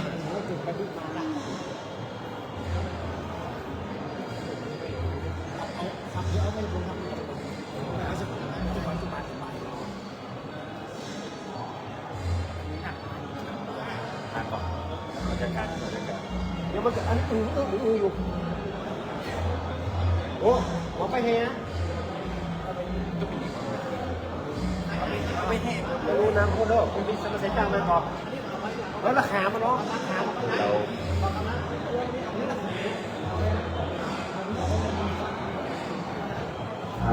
กำลังที่จะย้ายเราให้ดู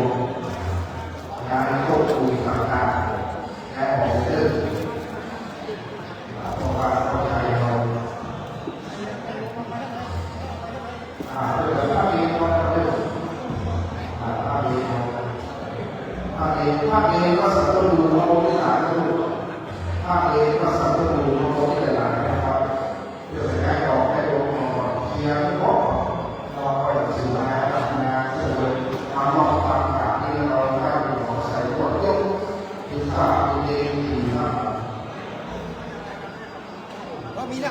มีเท่าไหร่ไปแล้วว่าสกุลอย่างบุญเนี่ยไม่ก่อนว่าสกุลบุญ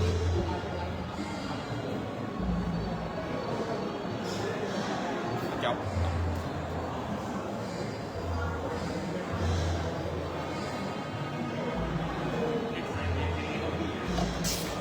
ต่างดอกเนี่ยมันนักเลยคือมันโยกกัน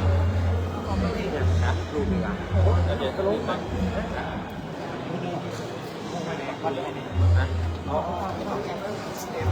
เดี๋ยวไปข้างหลัง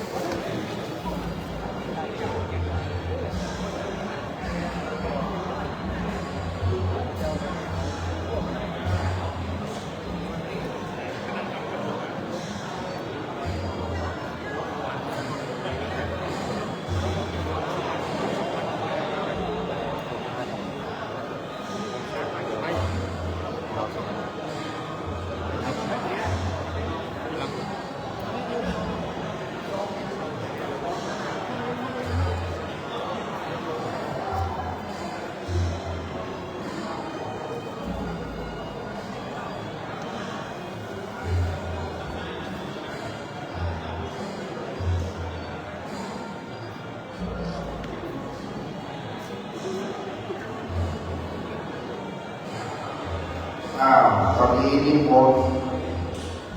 คณะสงฆ์สามเณรสหธรรมิกแก่วัดหน้าวัดเด็กวัดอาจารย์วัดของโรงเรียนก็เนิ่วัดของโรงเรียนที่มีหัวที่สุกหัวขึ้นมาหัวกระตองขึ้นมาครับจะได้สุมาในกองนิมนต์พระครูวัดชัยนรินทร์มัตตนาครับขันรองที่ไหน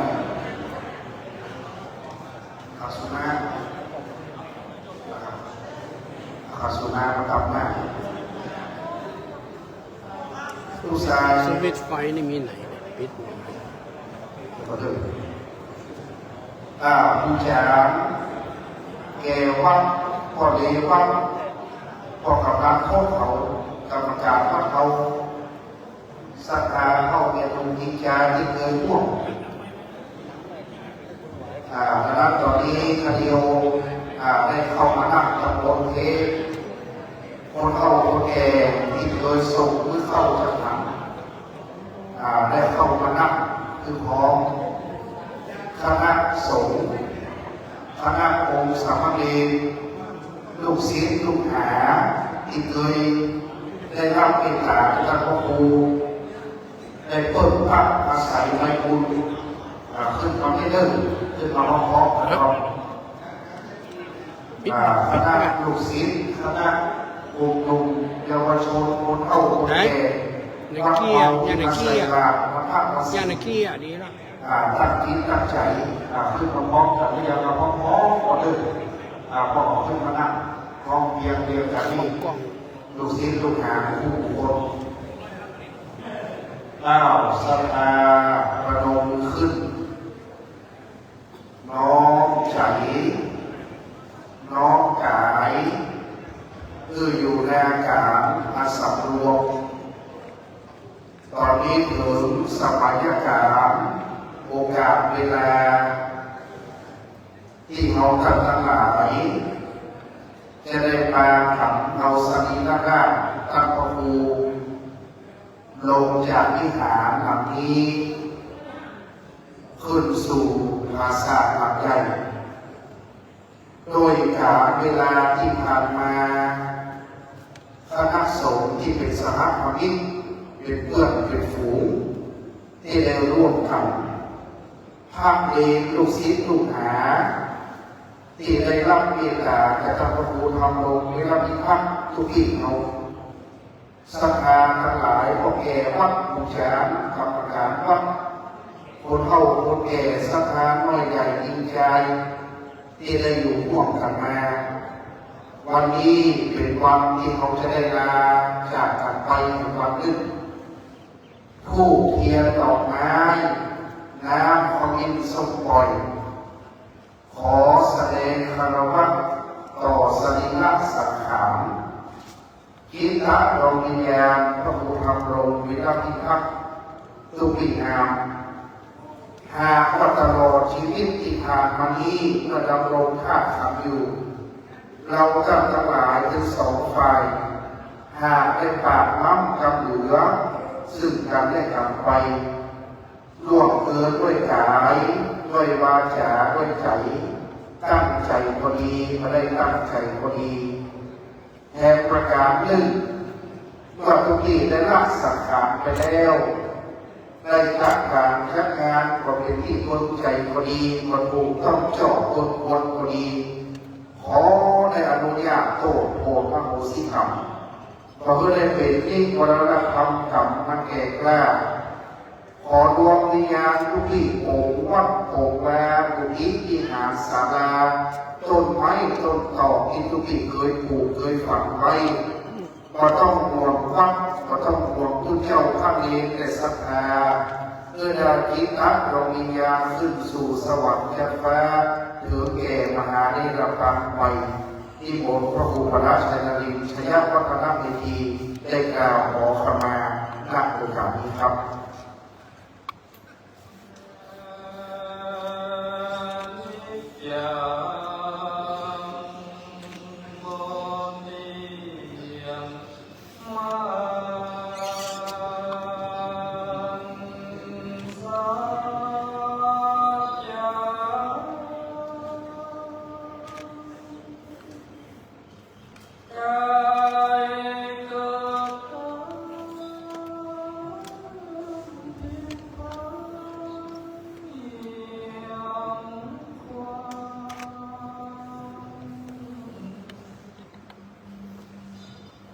ตั้งพระโพธำรงเยพิทักษ์ตูนบุญแควงยังประโยชน์แทนโยนะ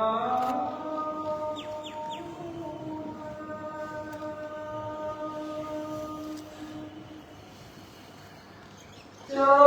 ง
ไหวแม่มาเกิดยังโลกสงสาร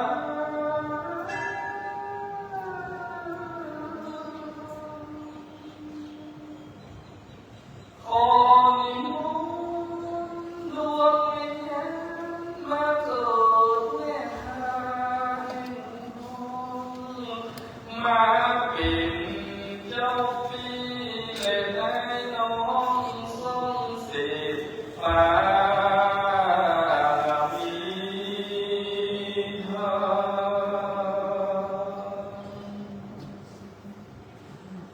ขอจงได้โปรดโยดยา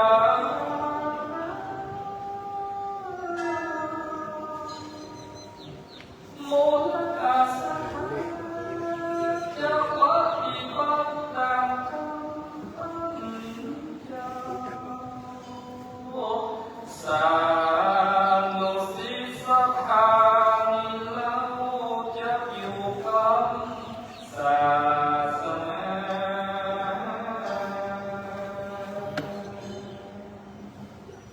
ขอตั้งเจ้าขอทางมองหา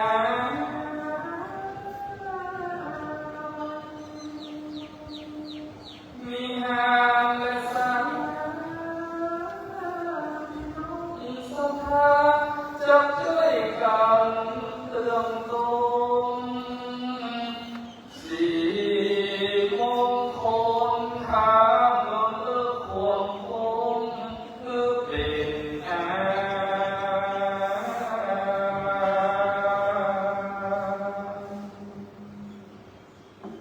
โมสถาว่าได้พักแรงเย้าเจ้านอตั้งสา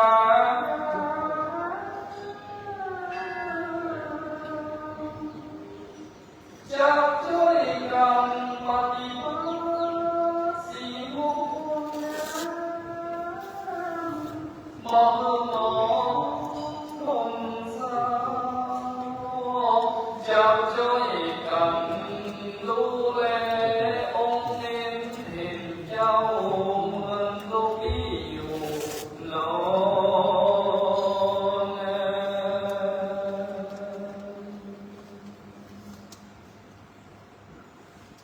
จะช่วยกันดูแลไปมองมองคนเศร้าขอตัวพี่ตั้งเจ้าอย่าได้หวังหา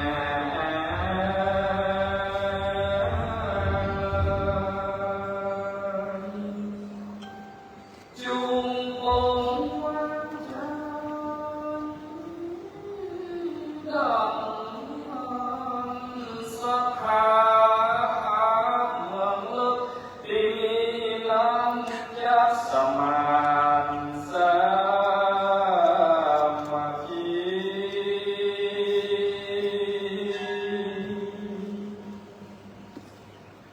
ขอพระคุณจงมาโมทนาผลบุญใส่สี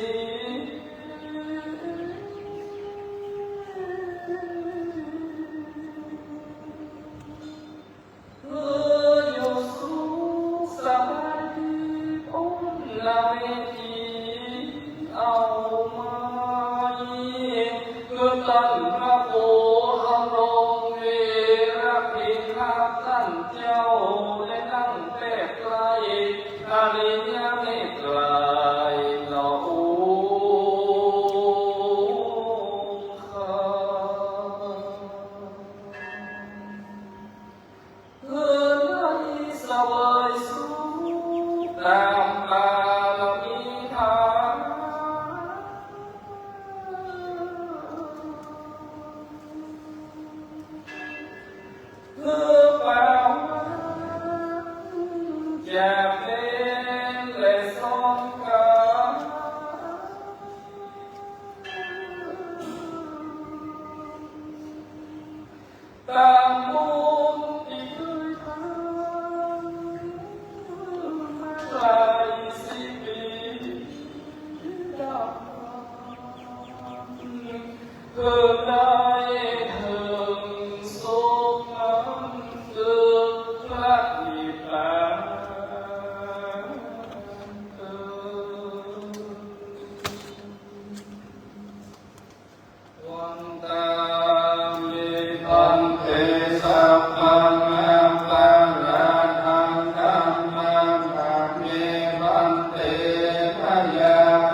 ระปังสา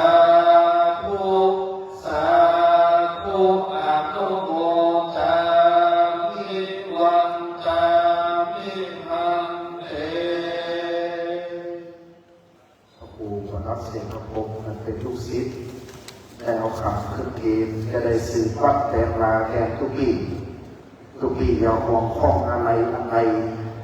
อ่านว่าพระครูพระนักเสียงพระพงศ์จะสืบวัดแต่ลามันทุกปียังอยู่สืบไป สัพพังอาภาราทังธัมมาตาเมมันเตนะยังตังปุญญังสามินาอาตุโม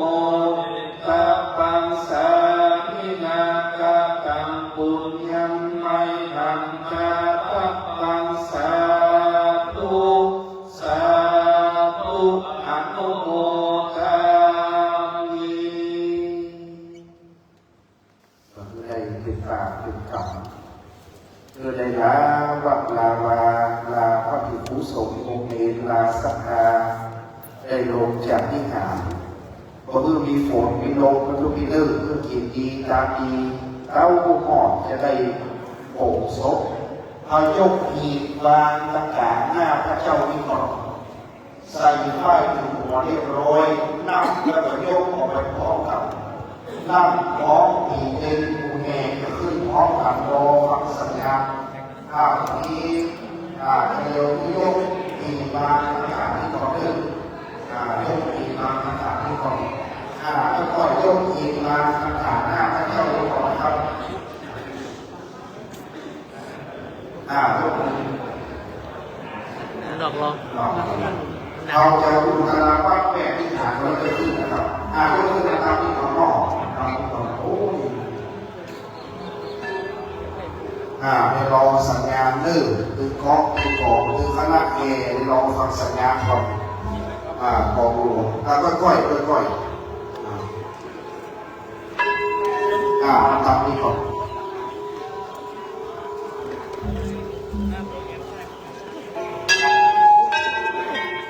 มาวางนี่เลย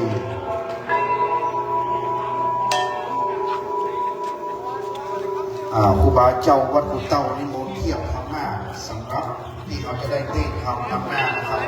คณะสงฆ์เรียนถวายครูบาเจ้าในพระรังสีด้วยนะครับคณะสงฆ์กับไฟคอนเนอร์เดี๋ยวรอสักครู่ครับผม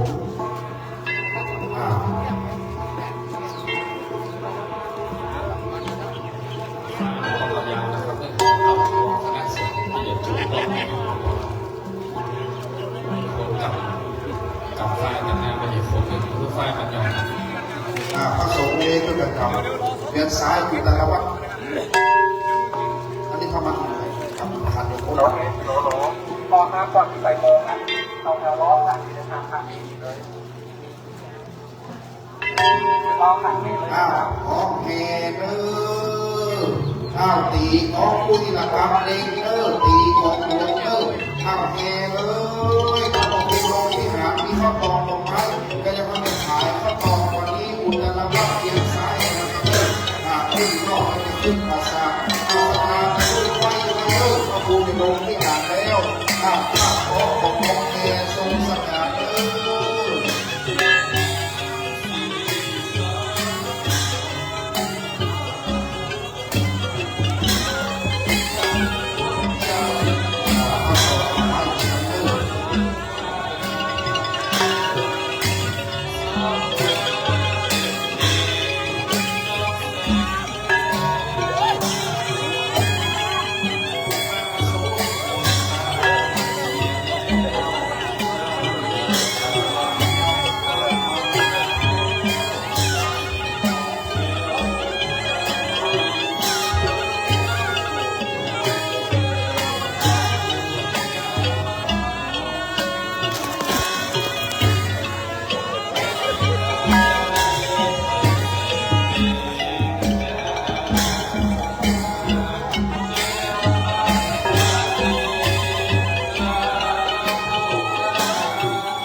ไปส่งในหลายเป็นขบวนใหญ่หนึ่งตีเล่ตีมาตีมอคุยมาหม้อไฟได้ขยับมาโอ้ถึงที่งดงามผสมปนเจ้าขาที่หาแล้วการจังครูบาเจ้าวัดดูเป็นเขาเป็นประธานในการจับลาภาษาวันนี้ครูบาเจ้าวัดดูเมตตาอายุเป็นเก้าสิบครูบาเมตตาครูทำลงพระพุทธธรรมเลยพระครูมโนกิจการพรพระครูอรุณศรีพันกิจพระครูโสพลคุณโยห้าพระครูพิพัฒน์ศิลสังวรพระครูสุนทรอัฏฐศิษย์ครูบาจากเมตตาอยู่สมทบปฏิบัติงานโดยประการทั้งปวงจากนี้ที่มาของเมืองครูบาสังฆาธิราชเมืองทองสนามพระมีวันเลิศตั้งที่ตั้งใจครูบาบังยูเป็นพระมหาที่รักพระเมตตาอยู่สมพระครูทำลงวิรัติพัฒน์เป็นนำมานะครับเล่นงดงามเป็นภาพประวัติศาสตร์ขอคนนำแห่12 คนมาประจำมาเลยเป็นภาพที่งดงามจากจันทร์สัพพพลพระเจ้าประสงค์มีหลายดูแลอนันต์งามงดงามบ้านเมืองเป็นจารีตที่ยังเมืองเรานะครับคนที่จะยกแห่12 คนประจำที่สถานถ่ายข้าวตองดอกไม้เริ่มโบราณฟังเราถ่ายข้าวตองดอกไม้สรีระสังขารลงวิหารแล้วการจันทร์สัพพพลปูตอก8 ก้านเป็นมคยานตั้ง8เป็นหนทางเย็น8 เส้นทางสู่มักกะพลังปีปานไปวันนี้ท่านพระครูลงจากวิหารอุตรวัดรอบปราสาทแล้วจะได้ขึ้นสู่ปราสาทหลังเทียมปากกบาลนะครับโบราณบ้านเมืองพระครูลาวัดมาที่หามแห่12 คนประจำที่ที่หามผู้แห่12 คนประจำที่เลย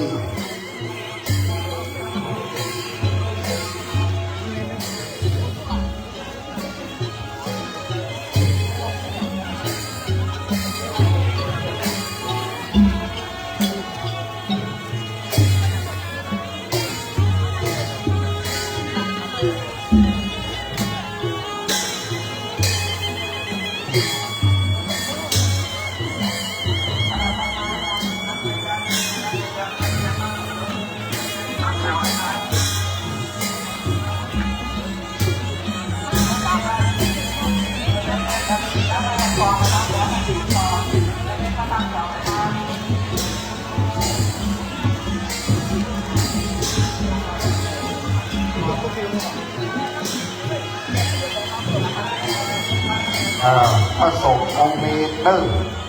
พระสงฆ์องค์เมนมาหน้าวัดมากับเชือกยาวๆพระสงฆ์องค์เมนมาเลย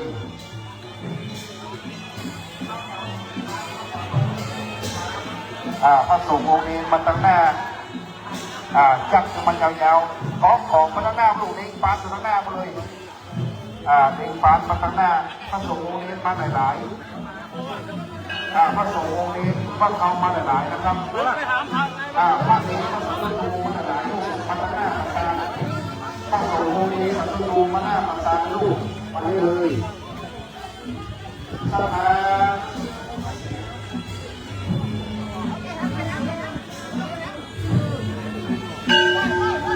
สภาเข้ามาตั้งหน้าเลยสภาขอเป็นคนมาช่วยหามแห่เข้าใจที่แห่มีใครหามเสื้อนะครับที่บูแห่มีใครหามเสื้อขอเป็นคนมาช่วยหามแห่ครับมี2 คนครับผมมี2 คนมาช่วยหามแห่ครับแห่มาได้ไปเสื้อขอเป็นเข้าใจมาที่คณะแห่มาช่วยหามมูแห่ครับเป็นเข้าใจมาตั้งหลายหน้าที่หามนี่มาช่วยหามมูแห่ก่อนมาช่วยหาโมเงก่อนนะครับคณะสงฆ์องค์เดชมาตั้งหน้าหลายๆจากจ้องแดงหลายๆมาช่วยหามแห่12 คนศรัทธาคนใหญ่ศรัทธาคนใหญ่คือมาตั้งหน้าศรัทธาได้ยิงคือถวยพุทธ คือสถาพจน์ใจคือมาหน้าประสาทจะมากลับฝ้ายอยู่หัวสถาไม่ดีคือตัวพวกประสาทนะครับสถาพจน์ใจอ้อมมาหน้าประสาทเลยมากลับฝ้ายอยู่หัวไหลพระลูกเสืออย่าไปยกอย่าไปยกเพียรแสดงมาอยู่หน้าสภาแกมาเลยเองอยู่ไหนตอนท้ายประสาทคนที่จะแสดงมากับแกข้างก็เลยแกข้างไว้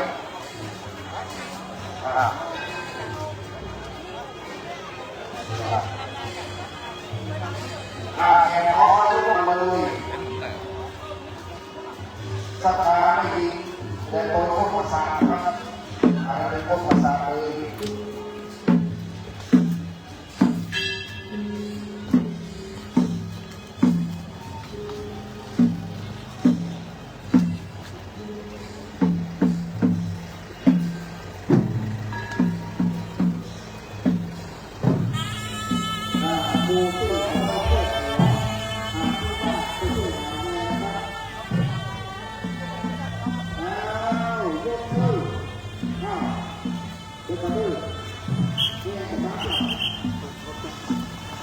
ไปไหนนี่ไปเส้นนี้อ่ะ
ได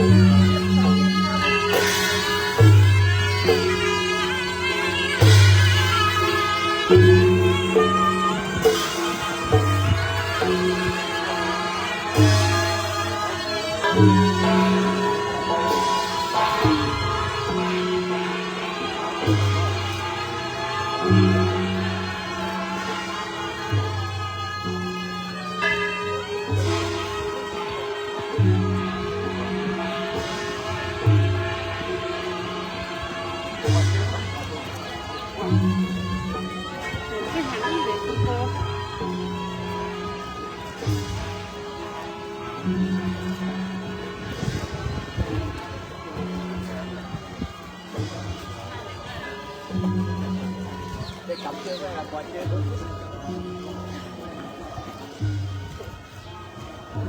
ได้เฟรมแล้ว6 ปีเลย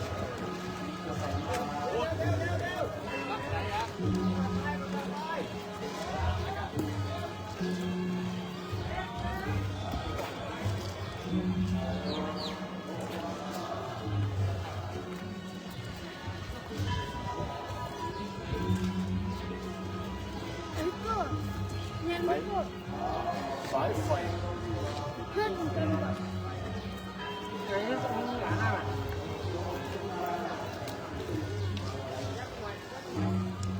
พราะว่าไปขังขังอยากจะเอาออกมา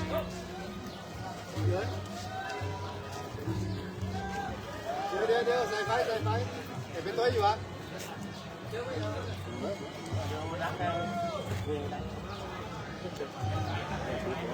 ผู้ตัว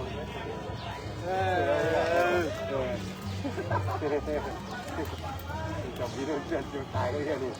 ลูกกระแหเข้าอีกนี่ค่ะมาค่ะนะ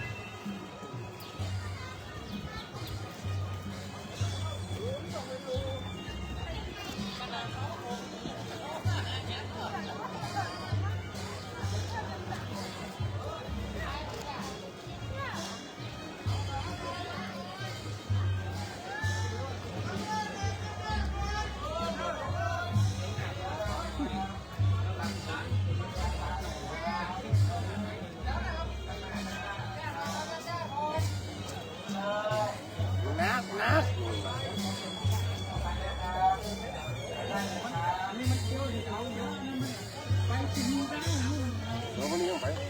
แล้วก็ตัวยังไปจะมาได้ยัง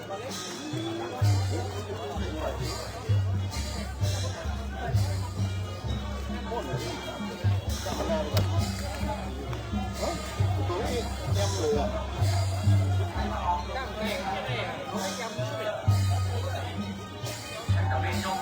ทำเลย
เบ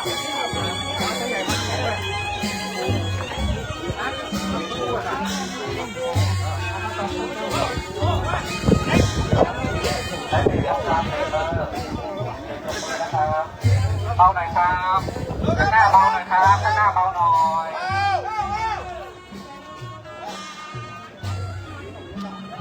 รถมันเป็นจะไปกัน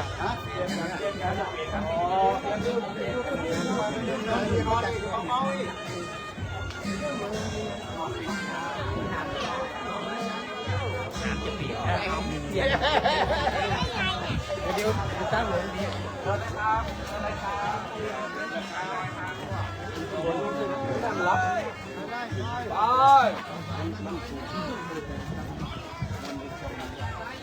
ไป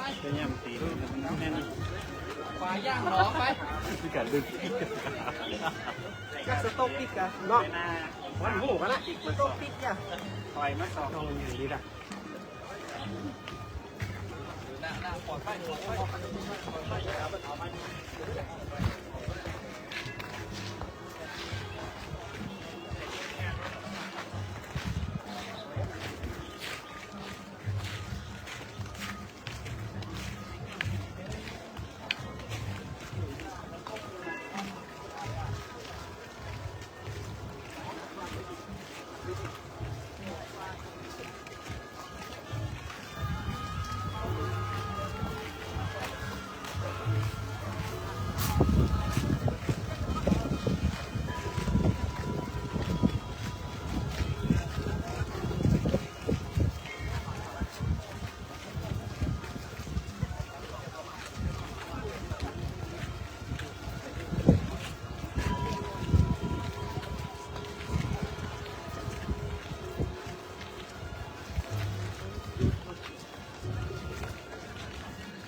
เบา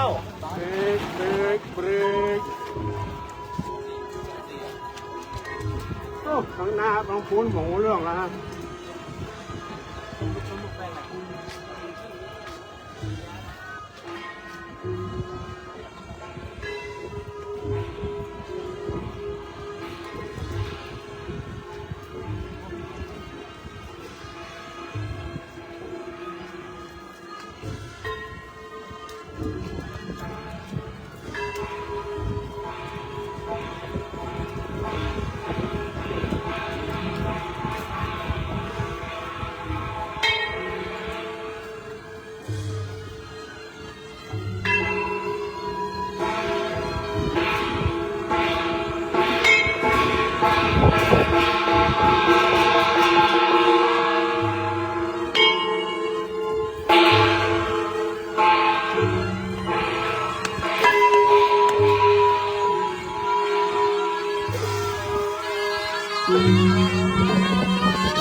กลางถนนด้วยกัน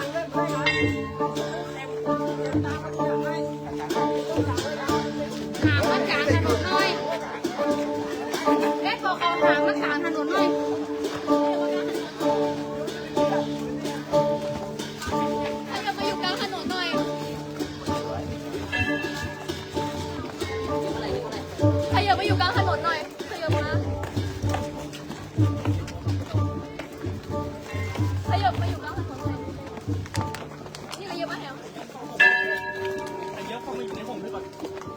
มันห่มทำไมผม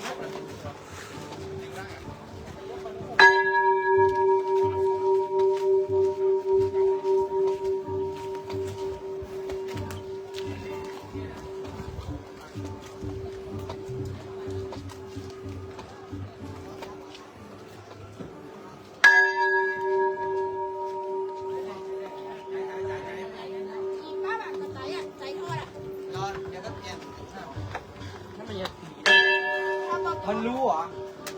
เอาหมอมันเอามาที่พระพุทธบาท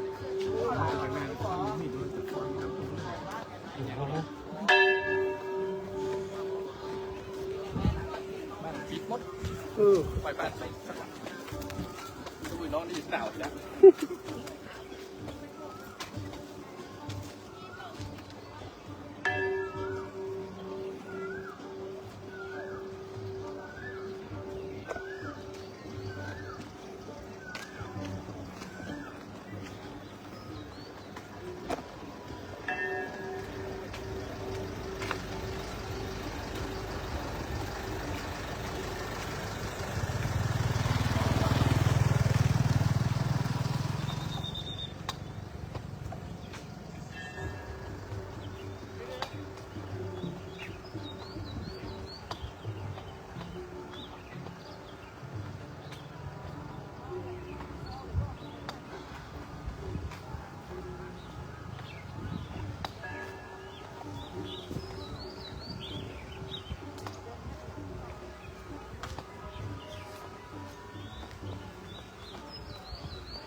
แจ้งขยับมันออนตรงนั้นอ่ะพี่บอกขยับที่เจ้าแบบรออ่ะบอกครับทำไมมีอะไรหรือเปล่าพี่อ๋อไปครับไปครับพอดีไปแจ้งว่าขบวนมันติดตรงนั้นไม่ขยับกวักตำรวจไม่มาทุกเจ้าด้านหน้าบอกยังไม่ต้องดึงไล่เด็ดนะครับจบโอ้โหมันนี่จบที่พูดว่าล้ออย่างนั้นเนี่ยไอ้คิดไว้เนี่ยมันเกิดไก่ไฟนะ แต่ไฟนะ ไก่ไฟนะก่อนหา ข้าม หม ส ด องอันนี่นะข้ามแล้วมันจะแล้วมันเป็นบั๊กอีกอ่ะปล่อยตัวนั้นเดี๋ยวไป มันก็ไปกล้องเท่านั้นแหมอย่ามาละโอ้โห โอ้เป็นบ้านกล้องก็ได้ถ่ายรูปเนาะเย็น เดี๋ยวเขากล้องกับปืนนี้ กำลังเลยกำลัง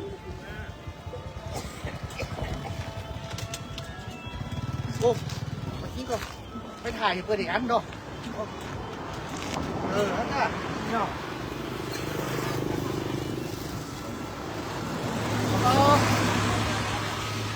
ขยับได้ถูกต้องน้องไปอยู่เดี๋ยวนี้ไว้นี่ไปได้เลยตัวไปอยู่ปุ้นตัวไปอยู่ติดกวยสุดท้ายเลยครับได้ครับตัวอยู่ในอะไรปุ้นไปทั้งปุ้นกันไปเนอะครับขบวนยาวอยู่เขาจะเกิดขาขึ้นอ๋อตัวต้องเกิดขาขึ้นอย่างเดียว โอ้นี่จะมาจอดนี่มันโค้ง เขาจะพัดได้เลย เนี่ยเขาจะใจมัน เอารถไปจอดเอารถจอดตั้งนานครับ เครื่องนี่ไปหน้าปุ้น ตั้งนานครับ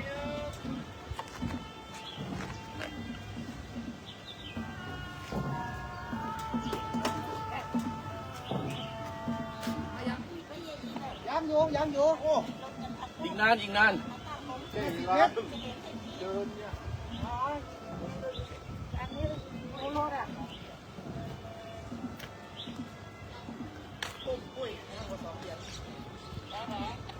ไปไปแล้วถูกต้อง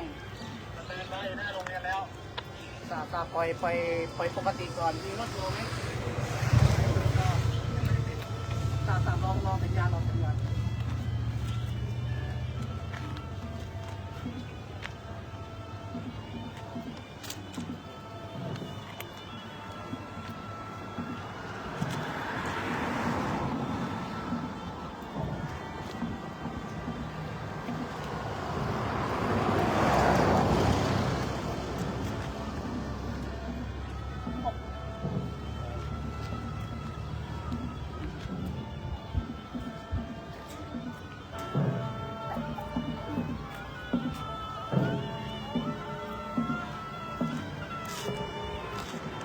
ลาจะไปแล้วนะ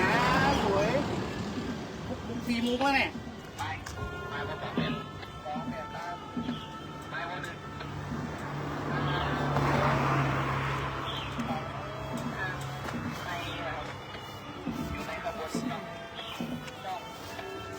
ปุ้ยปิดขาล่องเป็นปุ้ยปิดขาล่องก่อนเตียนปุ้ยไอ้ห้องละ2ถูกต้องปิดขาล่องไว้ก่อนปิดรถไว้ก่อนได้ให้เล็กมาหน่อยเขาเด็กตัวดำนี่เหรอตัวนี้ที่เขาบอกขบวนยุคก่อนคันดำนี่ปูนป่ะเขาได้บอกพี่เลยบอกพี่เลยรถติดเกิน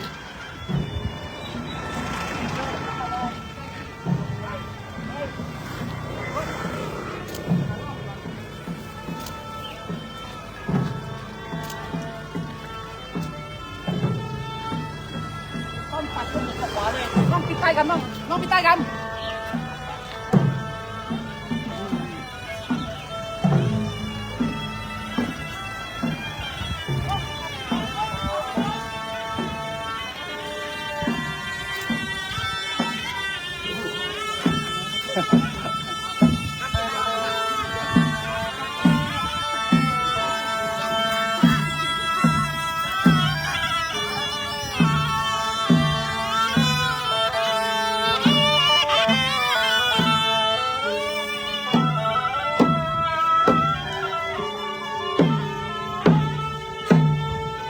ย่องมาบางหูอยู่นี่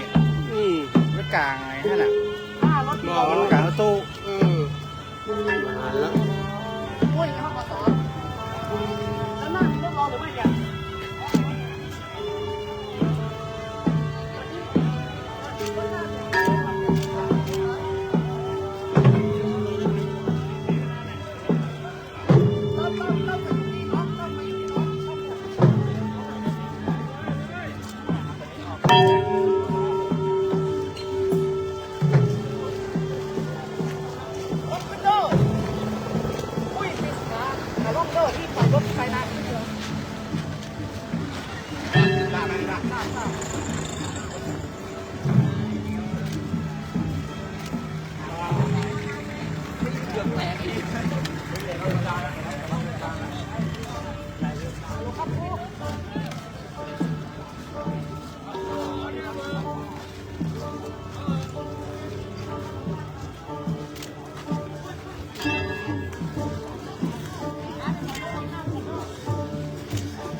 แต่งบนนี้แห่ให้กับน้องได้เนาะแต่งกั้นขนาดนี้เอาล่ะ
ให้ไป2,000มาแล้วนะ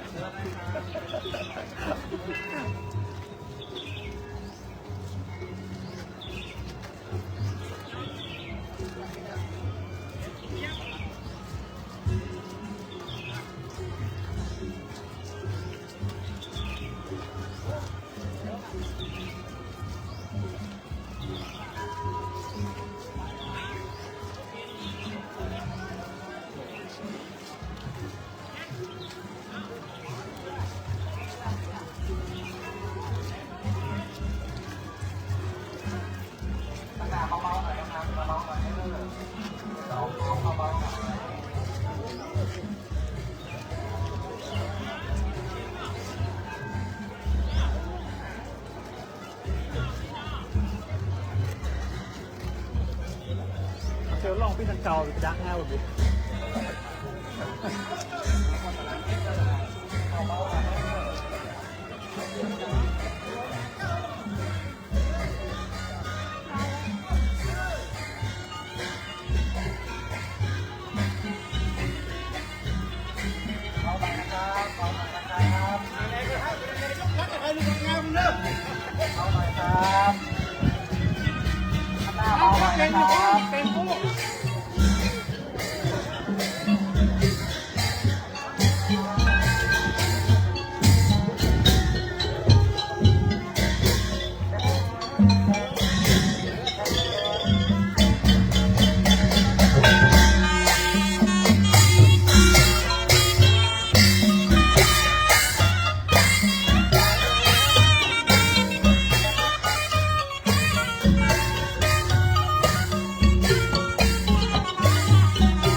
แคบคุณถนนแคบ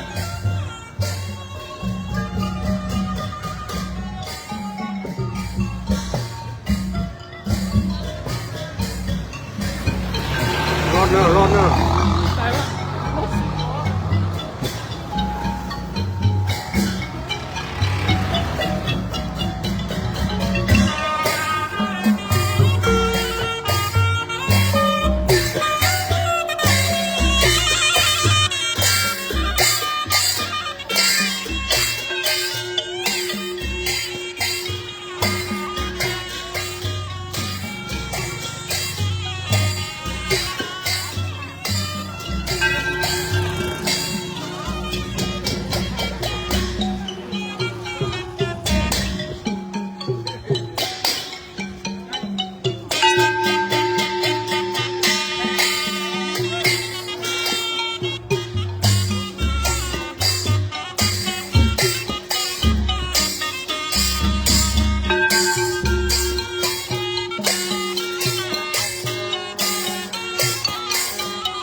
เอาน้ำขึ้นมาเนี่ย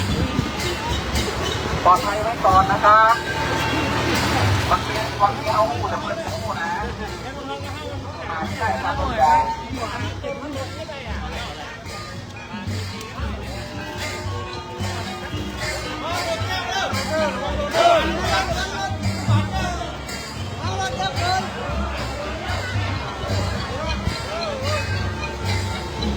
หน้าเบาหน่อยครับเบาหน่อยครับเดินสายปีเบาหน่อยเด้อเบาหน่อย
ยางที่สีดำดาวอะ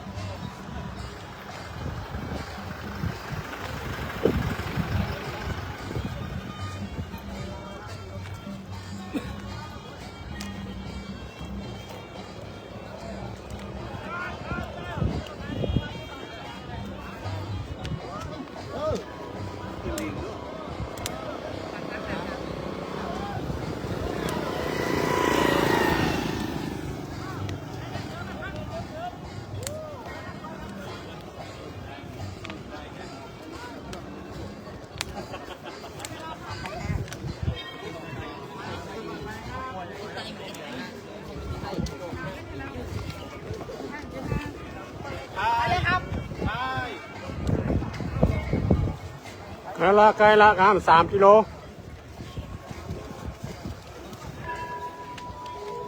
ถ่ายแล้วถ่ายไปแล้ว เ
พย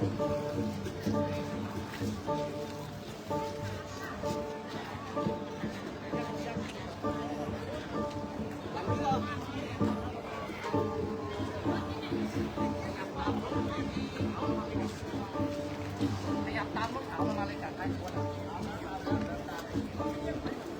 ปล่อยรถมายัง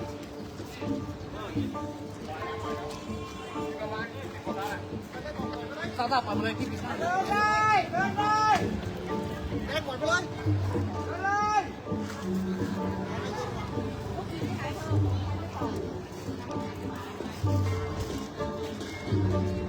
ได้ดูสามใบ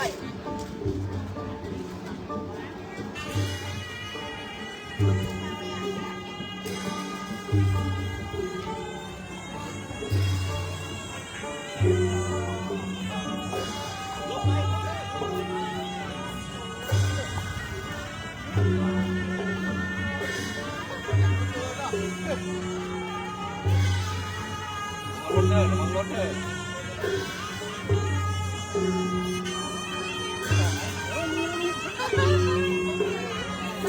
ระวังรถเด้อช่าง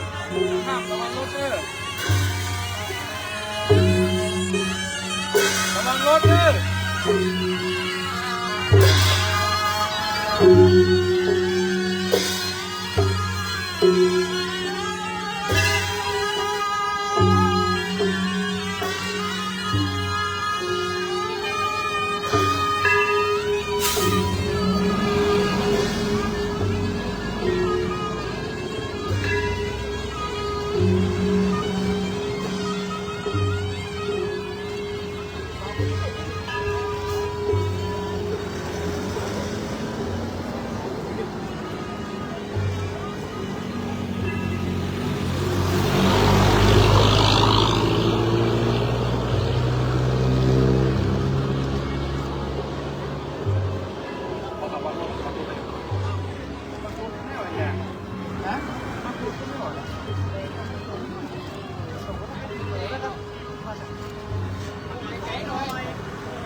ปิดหน่อยปิดหน่อย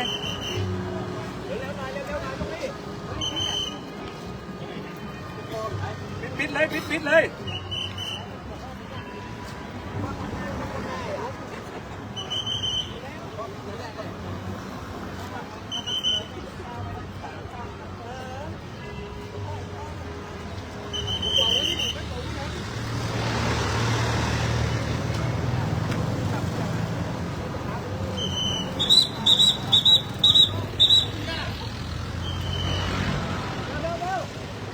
ยจ้ะปิด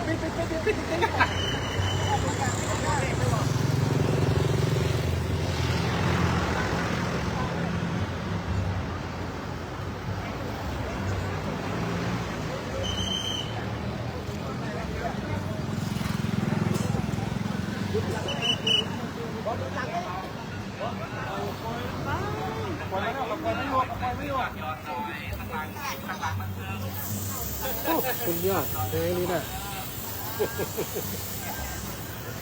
แหงดี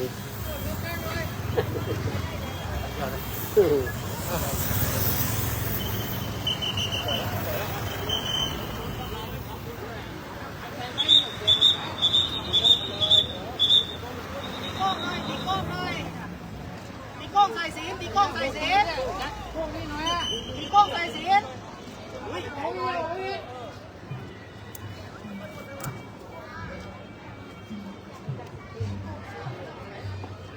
ข้างหน้าเบาหน่อยนะครับ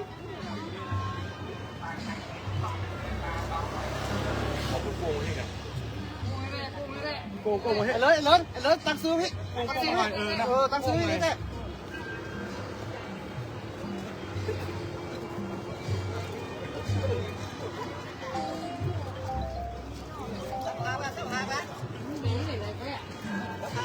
ส่งวันงานเลยกัน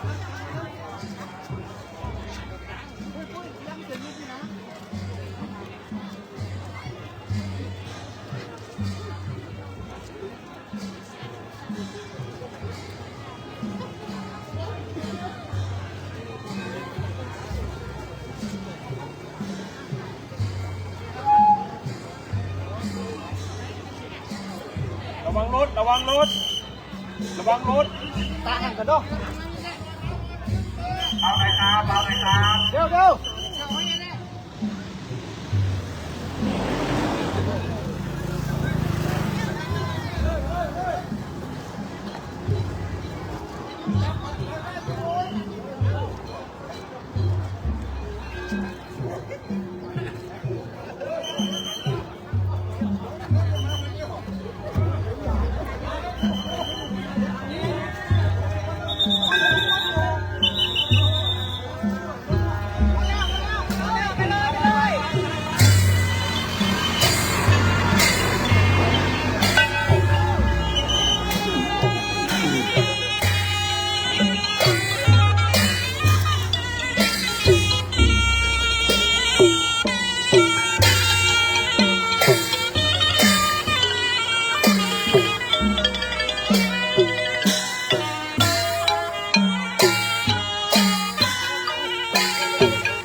อะไรก่อน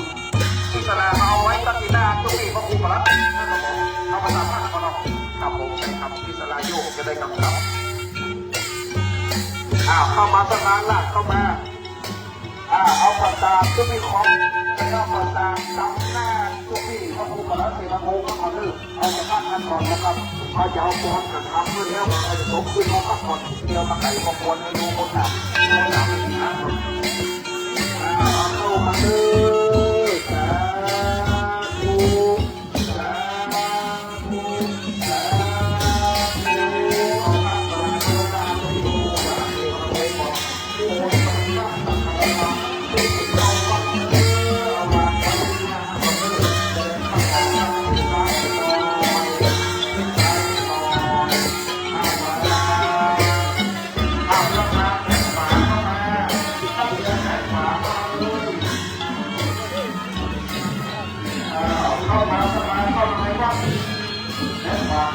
เราต้องวางไว้ก่อนสลาบูหาประทับอยู่น้ำก่อนบูหาประทับอยู่น้ำก่อนเข้ามาเลยเข้ามาป้าพร้อมของโบกเข้ามาป้าพร้อมมาดูในถามแม่เขาให้มาดูในป้าพร้อมเข้ามาดูในถามแม่เขา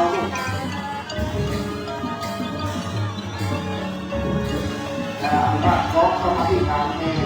สนาเข้านั่งเก้าอี้เลยเด้อ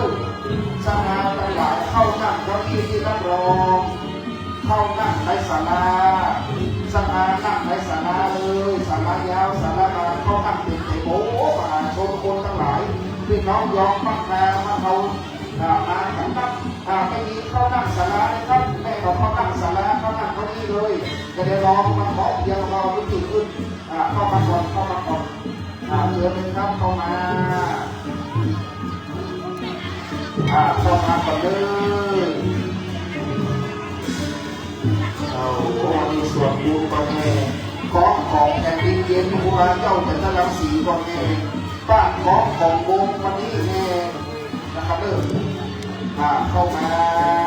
นั่งของนั่งที่สะดวกนั่งคงนั่งคง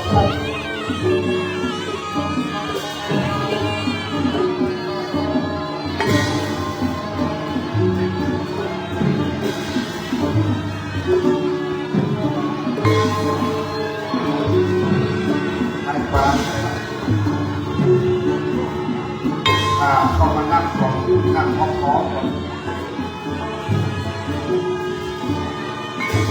สภาเข้ามานั่งคนอื่น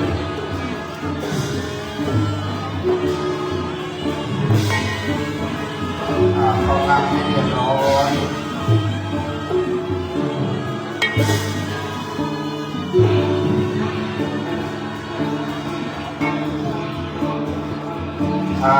ลงของลงเพลงทุกเพลงย้ำก่อนนอขอบคุณปัจจัยที่หามยังลงศพและประสาทหลังเปียงปักกระบาล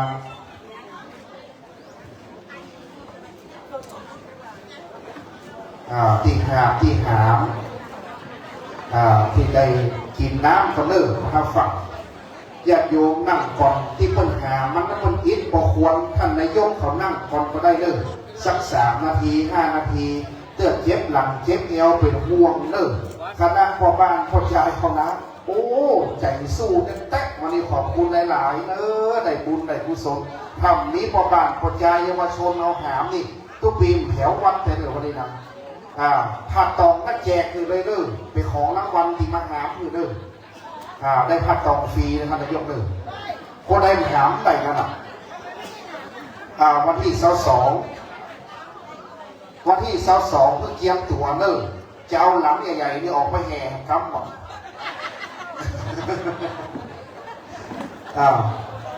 พอบ้านพอใจเขาสู้บอก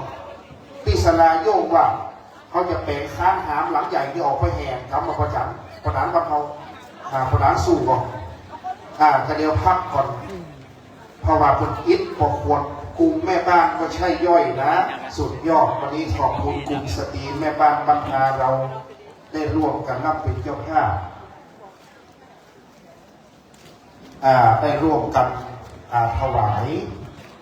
นั่งก่อนพักผ่อนให้เรียบร้อยสัก2 นาทีเอาครูบาเจ้าจันตรังสีก็เมตตาครูบาเจ้ากุเต้าพันรักบางพาได้เมตตาเทศนาธรรมวันนี้กลุ่มพ่อบ้านแม่บ้านคนเฒ่าคนแก่ผู้สูงอายุคณะกลุ่มขบวนก็พร้อมแต่นักแก่ขอบคุณทีมงานช่างภาพทุกทีมขอบคุณหมู่แห่ขอบคุณพิศรายุ่งประตัว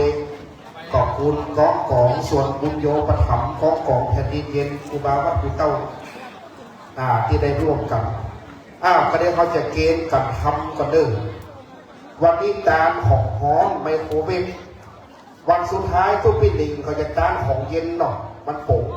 แล้ววันเก็บดูที่ตามเอหมดเป็นวันไปเจ้าภาพคุณพานุพงศ์นายสหดานายจานนทวัฒน์มาเกณฑ์ถวายกันทำสถานนั่งลงในมาด้วยกันคุณพานุพงศ์มาชุดวันนี้พิธีกรอาจารย์ก็ได้ปึ้งปักใบบุญกับพระครูจะถวายตามถึงของกินของตามทุกคนรับถึงเจ้าภาพได้น้อมนำถวายตั้งใจเชิญคุณพานุพงศ์จากนนทวัฒน์มาประโยชน์กับเกณฑ์ถ่ายภาพจะได้เกณฑ์กันทำ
แม่รอคนลุกเลิกเตรียมพร้อมไว้ก่อน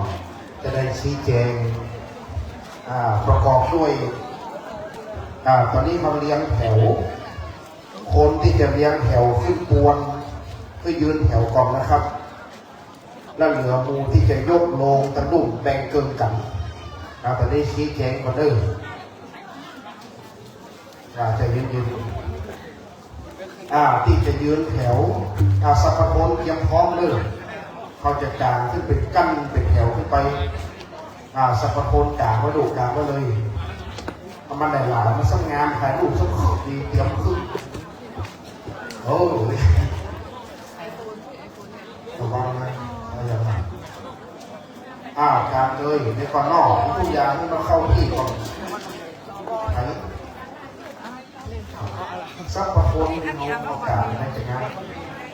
อะไรหรอกข้าวกาเป็นกู้นะขึ้นมาตรงนี้ข้าวกาไม่ค่า2 บาทแล้วฮะมันยาวอะไรก่อนหนึ่งชี้เจนอะไรก่อน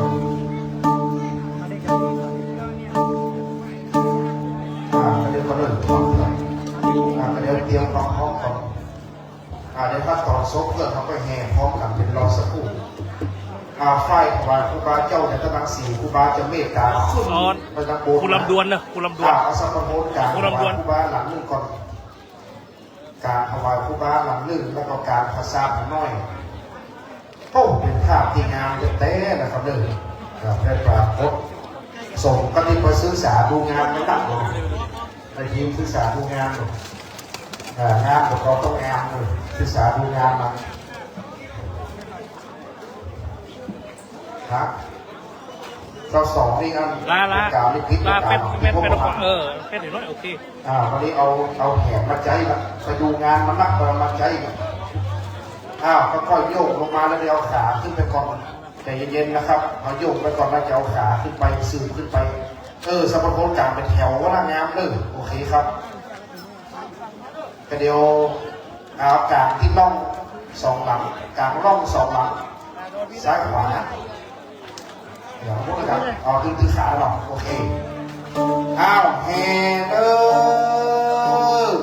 ไว้พร้อมกันศพอย่าขึ้นมาสามกันนักบัดนี้ช่วยกันโยกขึ้นบอกคุณชูขึ้นขึ้นพร้อมกันสรีระสังขารจะขึ้นมาสามแล้ว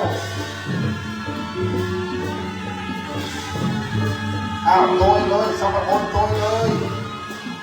สัมปโพธโดยเลย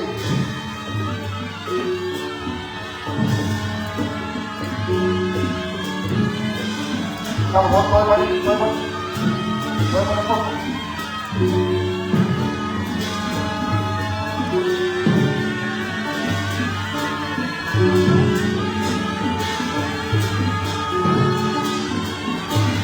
ค่อยๆเลย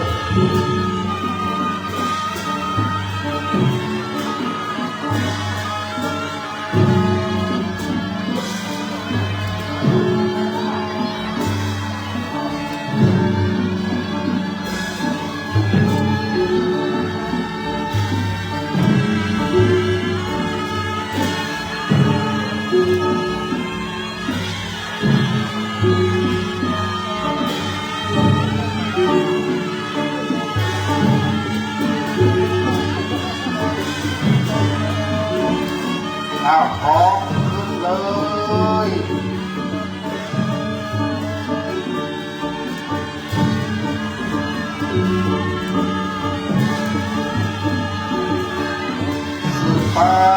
สืบไป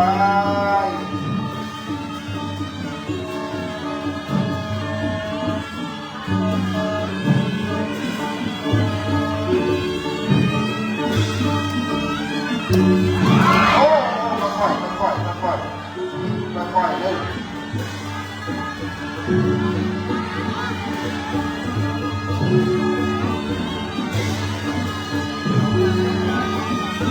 ค่อยๆมันยืนหลายลงมา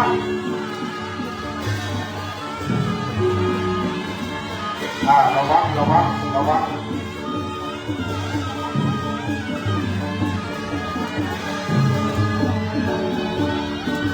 ลูกพี่ค่อยๆขึ้น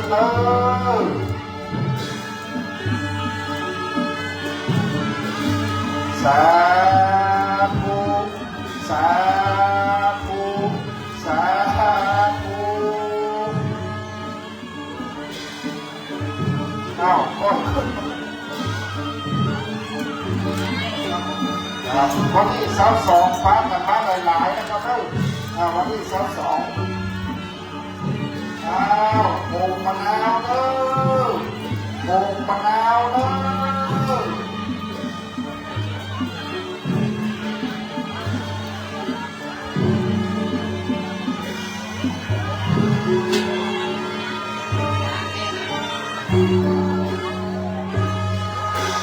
Thank you. ศรัทธาก็ได้มาจะวันตาน้อยกว่านะจะฟังไปหลายเตื้ออามูขึ้นตัวนั้นลงมาก่อนป้าขอป้าก็ขอของลงเองก่อนมาจะวันตาน้อยป้าขอของวงลงเองในจะวันตาก่อนนะครับเลยมูที่ขึ้นตัวนั้นปลอดภัยเนาะนี่พระครูวัดดงฤาษีเป็นต้นกับพระครูวัดดงฤาษีนี่เป็นห่วงนะพระครูนะครับเลยอาจารย์โดนเขาวัดมาขึ้นตัวน่ะมันยุ่งกับโดนเขาวัดนะครับอะไรครับโอ้มันนี่ขึ้นอะไรนี่โอ้ที่ไหนท่านพระครูเขาที่ไหนมันโยเพกมันโยโมกเพกทุกปีมันเก่งกว่านั้นเลยยอมเล่นฮะ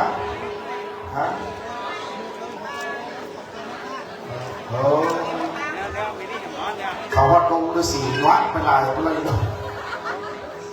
เดี๋ยวรอสลาลงกันเนาะเขาว่าทุกปีเขาคูลงฤาษีที่ไหนหรือวัดเป็นลายเป็นอะไรเนาะถึงโดนเขาวัดกับมือหน่อย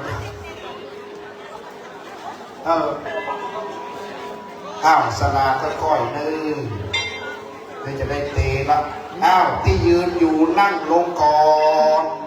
ย่อนั่งลงจะวันตาน้อยคำเดียวนะครับที่ยืนอยู่กรุณานั่งลงที่ซุกหมวกถอดหมวกออกก่อนเนอนั่งลงปิดหน้าประจำภาษานะครับ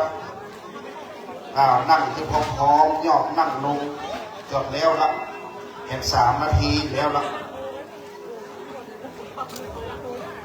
ที่ยืนก็คือนั่งลงที่ซุกหมวกก็คือถอดหมวกถอดหมวกออกอย่างถอดหมวกออกประนมมือไหว้พร้อมกันนะครับเลยบัดนี้เราตั้งหลายได้อาราธนาสรีระสังฆธรรม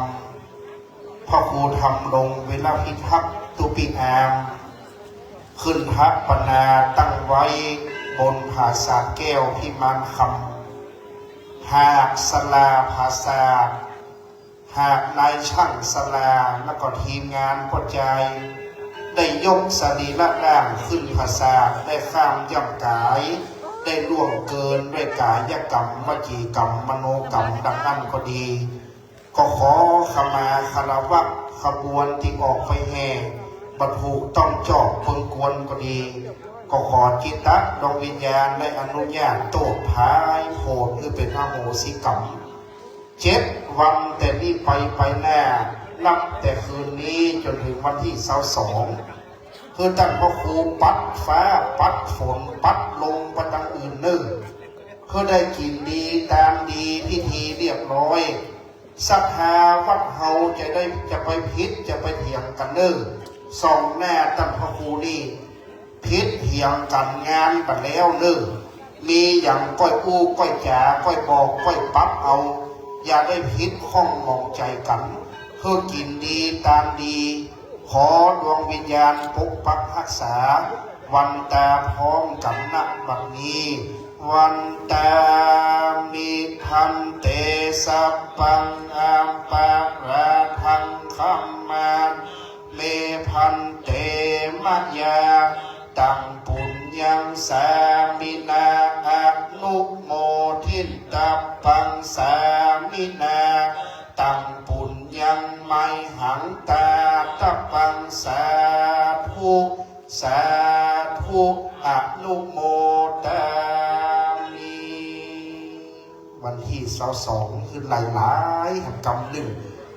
มาค่ำมาคืนจะเป็นลักกันเนิ่มาฟังธรรมหมูที่หามภาษาซุปหมวกแล้วเป็นถ่ายรูปช่วยกันเก็บต่อกล้วยเนิ่เอาไปใส่กระบะเอาไปฟาดไปเยี่ยวมากรอบไว้เป็นตี้ใครจะไปห่อขนมห่อนึ่งจะไปดูกันเนิ่เทปใส่กระบะไปฟาดไปเยี่ยวเลยรถกระบะหอยมาเก็บไปต่อกล้วยใส่กระบะเอาไปฟาดไปเยี่ยวเลยบ้านเราใครมีรถกระบะเอากระบะมาใส่ต่อกล้วยไม่ยิงกระจายช่วยกันเก็บต่อกล้วยคนไทยนะครับเอาใส่กระบะเอาบุญกุศลคนหนึ่งเก็บคนหนึ่งเก็บนะครับเก็บต่อกล้วยมาใส่กระบะรถเอาของไว้ก่อนเป็นชุดเอาบุญด้วยกัน อันนั้นเลี้ยงแถวนี่ก็เลี้ยงแถวเลยปูที่หามมาที่สุกวงเลี้ยงแถวเขาจะถ่ายภาพเป็นประวัติศาสตร์ที่สลายงเป็นเขาถ่ายภาพเลยช่วยกันบินหน้ามาเอาเจงเอาซาที่บอกเอาเจงเนี่ยเอาเจงที่เขาเสาภาพในดานนี้มันหันทีนี้บินหน้ามันเอาให้บินหน้ามันเขาดอกแก้วให้ดอกแก้วมันบินไม่ตั้งเคาะของให้นะเสียงมันไม่เสียงนะครับเป็นแถวคนใดนั่งย่อไม่นั่งคนใดนั่งย่อไม่ได้ยืนนั่งย่อตั้งหน้าได้ย่อลงนะย่อลงนะครับจับแข่งกันย่อลงได้คนใดย่อได้ย่อคนใดยืนพวกแกนี้วัดนั่งย่อละพวกนี้วัดสุภาษีอันนี้คณะทีมงาน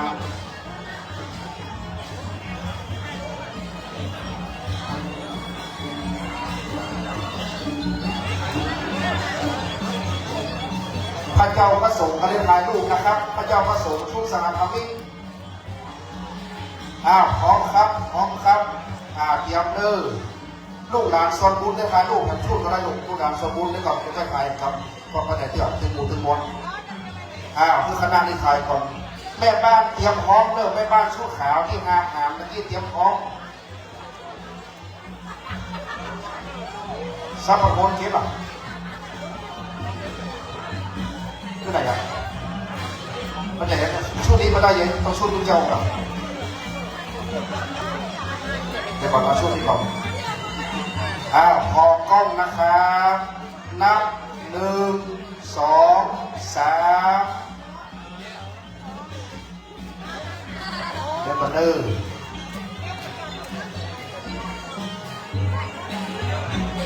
พระเจ้าพระสงฆ์เตรียมต่อนี้นะครับทูตสารธรรมิกพระเจ้าพระสงฆ์เตรียมต่อนี้นะครับ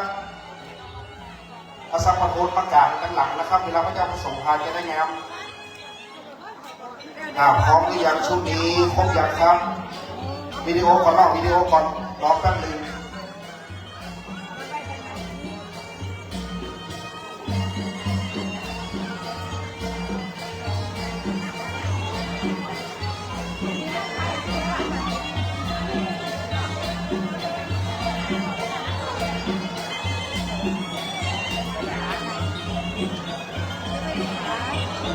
พร้อมหรือยังครบหรือยัง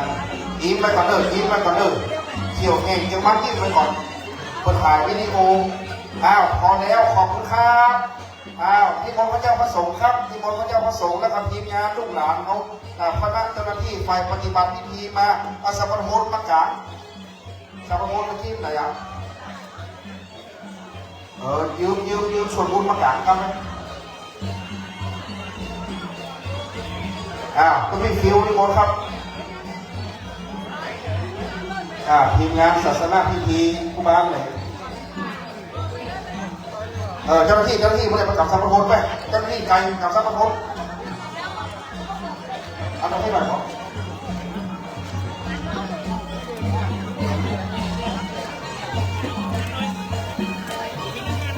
เอาลูกหัวใจเลยที่บอก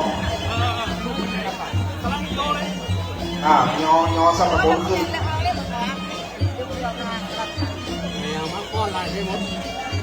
มาต้องมาเป็นหนามโยกลงมาเป็นหนามโยกเป็นหนามโยกลงมาแค่ไหนทำให้เร็ว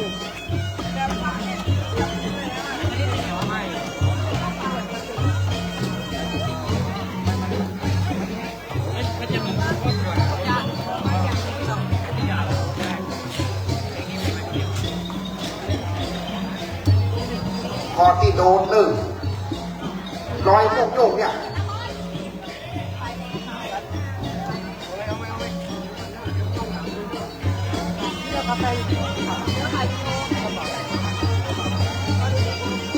ลุงน้อยกล้องลุงน้อย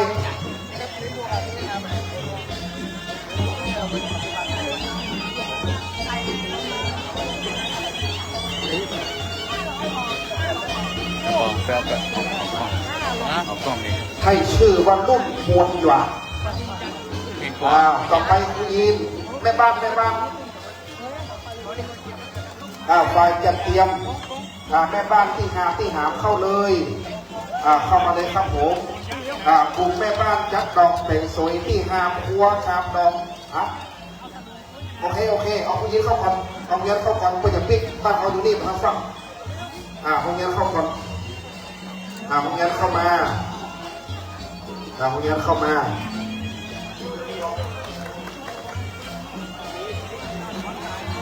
เอาแต่เตมวนก่อนเราก็น่าจะไว้เอาไปที่เตมวนเดี๋ยวมาดูส่วนคุณโยมของ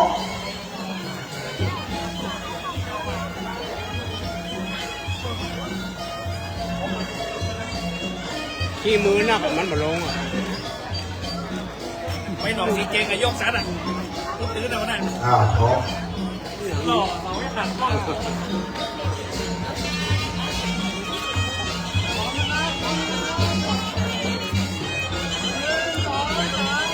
ตามเข้าไป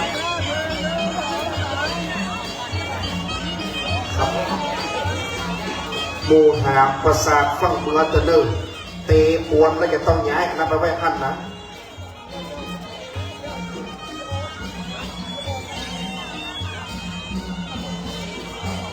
จ้องพูดไม่จ้องครับเดี๋ยวต้องมีสามการใช่ไหม พบกันใหม่วันที่ 22 นะครับ เข้าไปเลยครับกลุ่มแม่